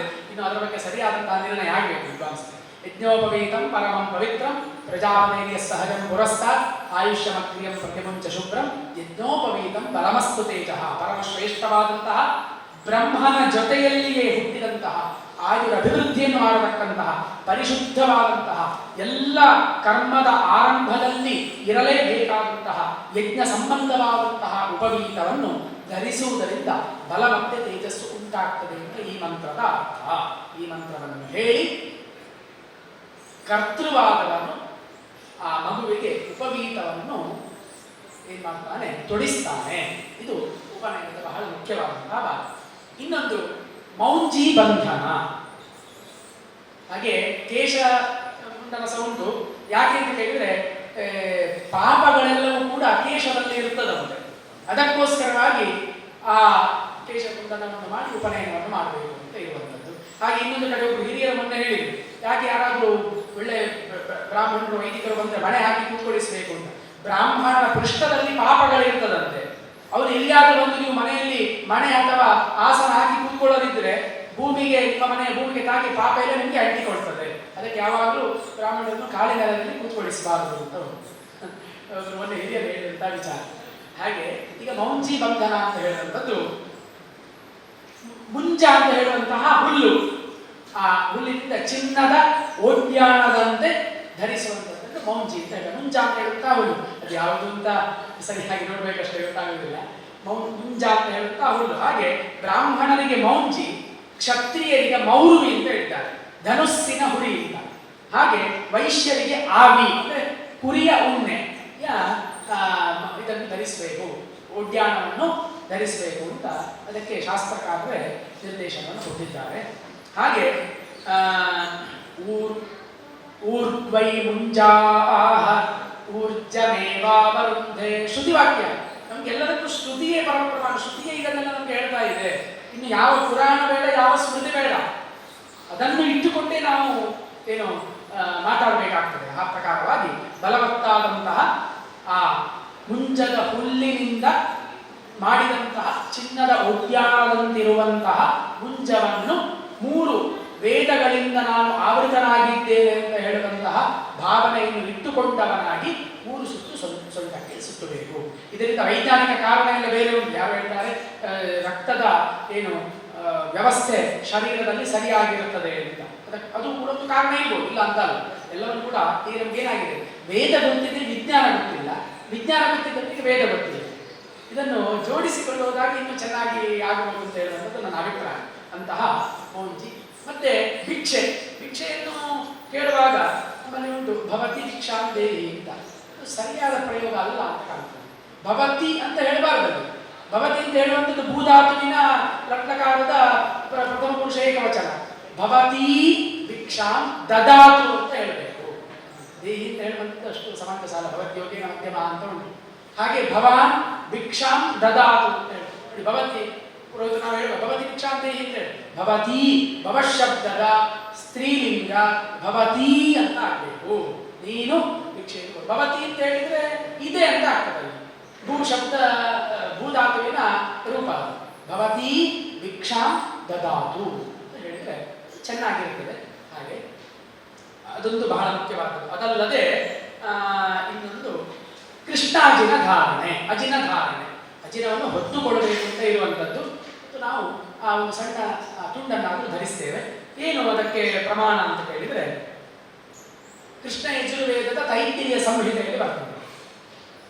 ಯಜ್ಞೋ ದೇವೇಭ್ಯೋ ನಿಲಾಯತ ಕೃಷ್ಣೋ ರೂಪಂ ಕೃತ್ವಾ ಯತ್ ಕೃಷ್ಣಾಜಿನೆ ಹವಿರಧ್ಯವಹಂತಿ ಯಜ್ಞಾದೇವ ತದ್ಯಜ್ಞಂ ಪ್ರಯುಕ್ತೆ. ಎಲ್ಲದಕ್ಕೂ ನಾವು ಮಾಡುವಂಥದ್ದಕ್ಕೆ ಯಾಕೆ ಮಾಡೋದು, ಅದಕ್ಕೆ ಪ್ರಮಾಣ ಏನು ಅಂತ ಬೇಕಲ್ಲ. ಈಗ ನಾವು ಇಲ್ಲಿ ಯಾಕೆ ಸೇರಿತ್ತು ಕೇಳಿದ್ರೆ ಉಪನಯನ ಎಲ್ರಿಗೂ ಗೊತ್ತುಂಟು, ಅದರಲ್ಲಿ ಇದನ್ನೆಲ್ಲ ಮಾಡ್ತೇವೆ ಅಂತ ಎಲ್ರಿಗೂ ಗೊತ್ತುಂಟು. ಅದು ಯಾಕೆ, ಅದಕ್ಕೆ ಏನು ಪ್ರಮಾಣ ಅಂತ ಹೇಳುವಂತಹ ವಿಷಯಕ್ಕೆ ನಾವಿಲ್ಲಿ ಸೇರಿದ್ದೇವೆ. ಆ ಪ್ರಕಾರವಾಗಿ ಒಮ್ಮೆ ದೇವತೆಗಳಲ್ಲೂ ಕೂಡ ಯಜ್ಞ ಮಾಡಬೇಕು ಅಂತ ಇದ್ದಾಗ ಋಕ್ಸಾಮ ವೇದಗಳು ಕೃಷ್ಣ ರೂಪ ಅಂದರೆ ಜಿಂಕೆಯ ರೂಪವನ್ನು ಪಡೆದು ಆ ಸ್ಥಳದಿಂದ ದೇವತೆಗಳಿಗೆ ಕಾಣದ ಹಾಗೆ ಹೋಗುವಂತೆ ಏನ್ ಮಾಡಿದ್ವು. ಋಕ್ಸಾಮ ವೇದಗಳು ಜಿಂಕೆಯ ರೂಪವನ್ನು ಪಡೆದುಕೊಂಡು ಕಣ್ಣಿಗೆ ಕಾಣದ ಹಾಗೆ ಓಡಿ ಹೋಗ್ತವೆ. ಆಗ ಮತ್ತೆ ಯೋಚಿಸ್ತಾರೆ ಆ ಜಿಂಕೆಗಳು, ಅವೇ ಋಕ್ಸಾಮ ವೇದಗಳ ಸ್ವರೂಪವನ್ನು ಪಡೆದುಕೊಂಡಿವೆ, ಯಾರು ಈ ಮೃಗಗಳನ್ನು ಆಶ್ರಯಿಸ್ತಾರೋ ಅವರಿಗೆ ನಮ್ಮ ಸಾನ್ನಿಧ್ಯ ಲಭಿಸ್ತದೆ ಅಂತ. ಆಗ ದೇವತೆಗಳು ಈ ಮಹಿಮೆಯನ್ನು ಅರಿತಾರೆ. ಈ ಋಕ್ಸಾಮ ವೇದಗಳು ಈ ಕೃಷ್ಣ ಮೃಗದ ರೂಪವನ್ನು ತಾಳಿದೆ ಅಂತ ಎಲ್ಲರೂ ಕೂಡ ಆ ಕೃಷ್ಣ ಮೃಗದ ಸಾನ್ನಿಧ್ಯವನ್ನು ಹೊಂದುತ್ತಾರೆ. ಅದರಿಂದ ಸಂತುಷ್ಟರಾದಂತಹ ದೇವತೆಗಳು ಅದರಿಂದ ಆ ಕೃಷ್ಣ ಮೃಗಗಳು ಅರ್ಥಾತ್ ಋಕ್ಸಾಮ ವೇದಗಳು ಸಂತುಷ್ಟಗೊಂಡು ದೇವತೆಗಳಿಗೆ ತಮ್ಮ ಸಾನ್ನಿಧ್ಯವನ್ನು ಕೊಡ್ತಾರೆ. ಅದರಿಂದ ಋಕ್ಸಾಮ ವೇದಗಳ ಮೂರ್ತ ರೂಪವೇ ಕೃಷ್ಣಾಜಿನ. ಅದಕ್ಕೋಸ್ಕರವಾಗಿ ಉಪನಯನದಲ್ಲಿ ಕೃಷ್ಣಾಜಿನ ಧಾರಣೆಯು ವಿಹಿತವಾಗಿದೆ. ಅದರ ಅರ್ಥ ಎಲ್ಲ ಇದೆ, ನಾನು ಹೇಳ್ತಾ ಹೋದ್ರೆ ಮಿತ್ರಸ್ಯ ಚಕ್ಷು ಇತ್ಯಾದಿ ಮಂತ್ರಗಳದ್ದು. ಹಾಗೆ ಇನ್ನೊಂದು ಬಹಳ ಮುಖ್ಯವಾದದ್ದು ದಂಡಧಾರಣೆ. ಅದನ್ನು ಹೇಳಿ ನಾನು ಮುಗಿಸ್ತೇನೆ. ತೇಷಾಂ ದಂಡ. ಆಗ ಹಿರಿಯರು ಹೇಳಿದ ಹಾಗೆ ಬ್ರಾಹ್ಮಣನಿಗೆ ಪಲಾಶ, ಔದುಂಬರ ಇತ್ಯಾದಿ. ಇನ್ನೊಂದು ಕಡೆ ಸ್ಮೃತಿಕಾರ ಹೇಳ್ತಾನೆ, ಬ್ರಾಹ್ಮಣೋ ಬೈಲ್ವ ಪಾಲಾಶವು. ಬ್ರಾಹ್ಮಣನಿಗೆ ಪಲಾಶದ ಜೊತೆಯಲ್ಲಿ ಬಿಲ್ವದ ದಂಡವನ್ನು ಕೂಡ ಹೇಳಿದ್ದಾನೆ. ಕ್ಷತ್ರಿಯೋ ವಟಖಾದಿಯೋ, ಅಲ್ಲಿ ಪರಸ್ಪರ ಎರಡೆರಡು ಕೊಟ್ಟಿದ್ದಾನೆ, ಯಾವುದು ಆಗಬಹುದು. ಪೈಪ್ಪಲವು ಔದುಂಬರು ವೈಶ್ಯವು ದಂಡಾನ್ ಅರ್ಹಂತಿ ಧರ್ಮತಃ. ಸೂತ್ರಕಾರ ಒಂದೊಂದೇ ದಂಡವನ್ನು ಹೇಳಿದ್ದಾನೆ, ಪಲಾಶ ಇತ್ಯಾದಿ. ಆದರೆ ಸ್ಮೃತಿಕಾರರಾಗಿರುವಾಗ ಬ್ರಾಹ್ಮಣನಿಗೆ ಬಿಲ್ವ ಮತ್ತೆ ಪಲಾಶ ಅಂತ ಹೇಳ್ತಾರೆ. ಏನು, ಯಾಕೆ ಬಿಲ್ವ ಪಲಾಶವೇ ಆಗಬೇಕು? ಅಲ್ಲಿ ಕೂಡ ಒಂದು ಪ್ರಶ್ನೆ ಬರ್ತದೆ. ಅಲ್ಲಿ ಬ್ರಾಹ್ಮಣ್ಯಕ್ಕೆ ಮತ್ತೆ ಆ ಬಿಲ್ವ ಪಲಾಶಗಳಿಗೆ ಅಷ್ಟು ಸಂಬಂಧ ಉಂಟು. ಹೇಗೆ ಅಂತ ಕೇಳಿದರೆ, ಆ ವರ್ಣಕ್ಕೆ ಮತ್ತೆ ದಂಡಗಳಿಗಿರುವಂತಹ ಸಂಬಂಧ. ಬ್ರಾಹ್ಮ ಅಂತ ಹೇಳಿದ್ರೆ ವೇದವನ್ನು ಅಭ್ಯಾಸ ಮಾಡಿ ಬ್ರಹ್ಮ ವರ್ಚಸ್ಸುಳ್ಳವನಾಗ್ತಾನೆ. ಬ್ರಹ್ಮ ಬ್ರಾಹ್ಮಣ ಆತ್ಮನ ಬ್ರಹ್ಮ ವೈ ಬ್ರಾಹ್ಮಣ ಇತ್ಯಾದಿ ಶ್ರುತಿ ವಚನದಿಂದ ಪರಬ್ರಹ್ಮವೇ ಬ್ರಾಹ್ಮಣರ ರೂಪದಲ್ಲಿದೆ ಅಂತ ನಮಗೆ ತಿಳಿದು ಬರ್ತದೆ. ಹಾಗೆ ಅಸಾವಾದಿತ್ಯೋ ಯಥೋ ಜಾಯತ ತಥೋ ಬಿಲ್ವ ಉದತಿಷ್ಠತ್ ಸ ಯೋನ್ಯೇವ ಬ್ರಹ್ಮವರ್ಚ ಸಮವರುಂದೆ ಅಂತ ಹೇಳ್ತಾರೆ. ಅಂದ್ರೆ ಯಾವ ಬ್ರಹ್ಮತ್ವದಿಂದ ಆದಿತ್ಯನು ಉತ್ಪನ್ನನಾಗಿದ್ದಾನೋ ಅಲ್ಲಿಂದಲೇ ಬಿಲ್ವವೂ ಕೂಡ ಉತ್ಪನ್ನವಾಗಿದೆ. ಹಾಗೆ ಆ ಬ್ರಾಹ್ಮಣನಿಗೆ ಮತ್ತೆ ಬಿಲ್ವಕ್ಕೆ ಸಾಮ್ಯತೆ, ಇಬ್ಬರ ಉತ್ಪತ್ತಿಯು ಕೂಡ ಒಂದೇ ಕಡೆಯಿಂದ ಆಗಿದೆ. ಆದ್ದರಿಂದ ಬಿಲ್ವವು ಬ್ರಾಹ್ಮಣನಿಗೆ ವಿಹಿತವಾದದ್ದು. ಹಾಗೆ ಪಲಾಶ ಹಾಗೆ ಯಾಕೆ ವಿಹಿತವಾದದ್ದು ಅಂತ ಹೇಳಿದ್ರೆ, ಗಾಯತ್ರೋ ವೈ ಪರ್ಣ ಗಾಯತ್ರೋ ವೈ ಬ್ರಾಹ್ಮಣ ಎಂಬಂತಹ ಗಾಯತ್ರೋ ವೈ ಪರ್ಣ, ಗಾಯತ್ರಿ ಇರುವಂಥದ್ದು ಬ್ರಾಹ್ಮಣರಲ್ಲಿ, ಆ ಗಾಯತ್ರಿಗೆ ಮತ್ತೆ ಪರ್ಣ ಅಂತ ಹೇಳಿದ್ರೆ ಪಲಾಶ ಅಂತ ಅದಕ್ಕಿರುವಂತಹ ಸಂಬಂಧ ಹೇಗೆ ಅಂತ ಕೇಳಿದ್ರೆ, ಒಮ್ಮೆ ಗಾಯತ್ರಿ ಛಂದೋ ದೇವತೆ ಸ್ವರ್ಗದಿಂದ ಅಮೃತವನ್ನು ತರುವಾಗ ಅದರ ಬಿಂದುಗಳು ಬಿದ್ದು ಪಲಾಶ ವೃಕ್ಷ ಉಂಟಾಯಿತು. ಹೇಗೆ ಗಾಯತ್ರಿ ಛಂದೋ ದೇವತೆ ಅಮೃತವನ್ನು ತರುವಾಗ ಅದರ ಬಿಂದುಗಳು ಬಿದ್ದು ಅದರಿಂದಲೇ ಪಲಾಶ ವೃಕ್ಷ ಉಂಟಾಯಿತು. ಅದಕ್ಕೋಸ್ಕರವಾಗಿ ಬ್ರಾಹ್ಮಣನಿಗೆ ಪಲಾಶ ದಂಡ. ಇನ್ನೊಂದು ಕಡೆ ಹೇಳ್ತಾರೆ, ದೇವತೆಗಳು ಬ್ರಹ್ಮ ವಿಚಾರವನ್ನು ಮಾಡ್ತಾ ಇರುವಾಗ ಪಲಾಶ ವೃಕ್ಷವು ಕೇಳಿತಂತೆ ಇದನ್ನು. ಅದಕ್ಕೋಸ್ಕರವಾಗಿ ಸುಶ್ರವ ಅಂತ, ಅದಕ್ಕೆ ನಾವು 4ನೇ ವೇದಾಧ್ಯಯನ ಮಾಡುವಾಗ ಸುಶ್ರವಾಸಿ ಅಂತ ಹೇಳುವಂತಹ ಮಂತ್ರದಿಂದ ಮಾಡ್ತೇವೆ. ಆ ಮಂತ್ರಗಳನ್ನು ಕೇಳಿದ್ದರಿಂದ ಬ್ರಾಹ್ಮಣ್ಯಕ್ಕೆ ಮತ್ತೆ ಪಲಾಶ ವೃಕ್ಷಕ್ಕೆ ಸಂಬಂಧ. ಹೀಗೆ ಆ ದಂಡ ಯಾಕೆ ಮತ್ತೆ ದಂಡಕ್ಕೆ ಬ್ರಾಹ್ಮಣ್ಯಕ್ಕೆ ಇರುವಂತಹ ಸಂಬಂಧ, ಈ ವರ್ಣದವರಿಗೆ ಇದೇ ದಂಡ ಯಾಕೆ ಆಗಬೇಕು ಅಂತ ಹೇಳುವಂಥದ್ದನ್ನು ಶ್ರುತಿಯು ಸ್ಪಷ್ಟವಾಗಿ ನಮಗೆ ತೋರಿಸ್ತಾ ಇದೆ. ಹಾಗೆ ಇನ್ನು ಮುಂದೆ ಅಗ್ನಿ ಕಾರ್ಯ ಹಾಗೆ ಹೇಳಿದಾಗ ಅಮಂತ್ರಕವಾಗಿ ಕೂಡ ಮಾಡಬಹುದು ಅಂತ ಸೂತ್ರಕಾರರು ಹೇಳಿದ್ದಾರೆ. ಅದಕ್ಕೆ ಏನು ವಿಷಯ ಅಂತ ಹೇಳಿದ್ದಾರೆ. ಗಾಯತ್ರಿ ಮಂತ್ರದ ಮಹಾತ್ಮ ನಾವು ಹೇಳಲಿಕ್ಕೆ ಇಲ್ಲ. ಧಿಯೋ ಯೋ ನಃ ಪ್ರಚೋದಯಾತ್, ನಾನು ಗಾಯತ್ರಿ ಮಾಡಿ ನಹ ಪ್ರಚೋದಯಾತ್, ಎಲ್ಲರಿಗೂ ಕೂಡ ಒಳ್ಳೆಯದಾಗಲಿ, ಎಲ್ಲರ ಬ್ರಹ್ಮವರ್ಚಸ್ಸು ಅಭಿವೃದ್ಧಿ ಆಗಲಿ ಅಂತ ಹೇಳುವಂತಹ ಒಂದು ಚಿಂತನೆ ಇದ್ರೆ ಅದು ಬ್ರಾಹ್ಮಣನಿಗೆ ಮಾತ್ರ.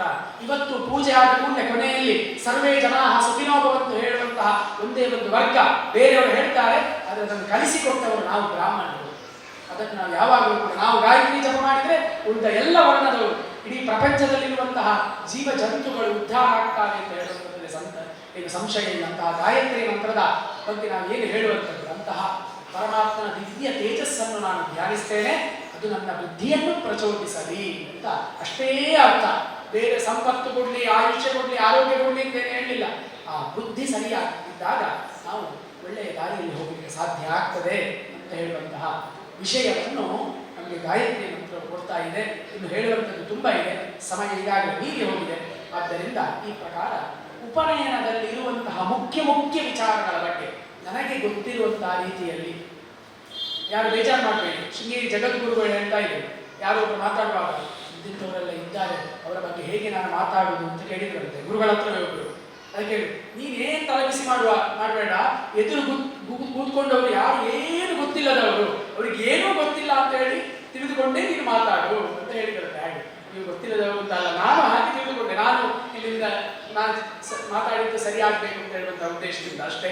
ಆದ್ದರಿಂದ ಏನಾದರೂ ಒಳ್ಳೆದಿದ್ರೆ ಗಣೇಶನ ಹೇಳಿದ ಹಾಗೆ ಗುರುಗಳ ದೇವತಾ ಅನುಗ್ರಹ, ತಪ್ಪಿದ್ರೆ ಅದೆಲ್ಲವೂ ಕೂಡ ನನ್ನದು ಅಂತ ಹೇಳ್ತಾ ಸಂತೋಷದಿಂದ ನೀವು ಕೇಳಿದ್ದೀರಿ. ಎಲ್ಲರಿಗೂ ಕೂಡ ಅನಂತ ಧನ್ಯವಾದಗಳನ್ನು ಹೇಳ್ತಾ, ಇಂತಹ ಕಾರ್ಯಕ್ರಮವನ್ನು ಬಹಳ ಶ್ರದ್ಧೆಯಿಂದ ಮಾಡಿದವರು, ನಡೆಸಿಕೊಟ್ಟವರು ನಮ್ಮ ಕಲಾಶ್ರಯದ ಸೂರ್ಯಣ್ಣ, ಕೃಷಿಕೋಟಿ ಸೂರ್ಯಣ್ಣ ಮತ್ತೆ ಜನಸೇವಾ ಟ್ರಸ್ಟಿನ ನಮ್ಮ ನಾಗರಾಜ ಉಪ್ಪಂಗಳವರು ಬಹಳ ಇವತ್ತು ಬೆಳಿಗ್ಗೆ ಸಹ ಹೇಳಿದರು, ಇನ್ನು ಮುಂದೆಯೂ ಕೂಡ ನೀವು ಇವತ್ತೇ ಹೇಳಿ ನಮಗೆ 10-15 ಜನ ಸಾಕು, ಈ ಕಾರ್ಯಕ್ರಮ ನಿರಂತರವಾಗಿ ನಡಿಬೇಕು ಅಂತ. ಅವರ ಆಶಯವೇ ಅದು, ಒಂದು ನಿಂತ ನೀರಾಗಬಾರದು, ವಿಷಯಗಳು ಸಮಾಜಕ್ಕೆ ಹೋಗಬೇಕು ಅಂತ ಹೇಳುವಂಥದ್ದು. ಆದ್ದರಿಂದ ಅವರ ಈ ಒಂದು ಪ್ರಯತ್ನಕ್ಕೆ ಸಾಫಲ್ಯತೆ ಸಿಗಲಿ. ಎಲ್ಲ ರೀತಿಯಲ್ಲಿ ಕೂಡ ಸೂರ್ಯನನ್ನು ಕೂಡ ಅದಕ್ಕೆ ಸ್ಪಂದನೆಯನ್ನು ಕೊಟ್ಟು ಒಳ್ಳೆಯ ರೀತಿಯಿಂದ ಇವತ್ತು ಕಶೆಕೋಟೆಯಲ್ಲಿ ಆದ ಕಾರಣ ಪ್ರಾಯಶಃ ಇಷ್ಟು ಜನ ಅಂತ ಕಾಣ್ತದೆ.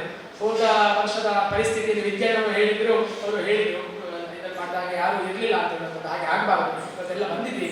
ಎಲ್ಲರಿಗೂ ಕೂಡ ನಮಸ್ಕಾರಗಳನ್ನು ತಿಳಿಸಿ ನನ್ನ 4 ಮಾತುಗಳನ್ನು ಕೃಷ್ಣಾರ್ಥ ಮಾತು ಮುಗಿಸ್ತೇನೆ. ನಿಖರ ಸುದ್ದಿ, ಸದಭಿರುಚಿಯ ಕಾರ್ಯಕ್ರಮ. ನೀವು ನೋಡ್ತಾ ಇದ್ದೀರಾ ಕಹಳೆ ನ್ಯೂಸ್, ಸಮಾಜದ ಜಾಗೃತಿಗಾಗಿ ವಸ್ತುನಿಷ್ಠ ವರದಿ.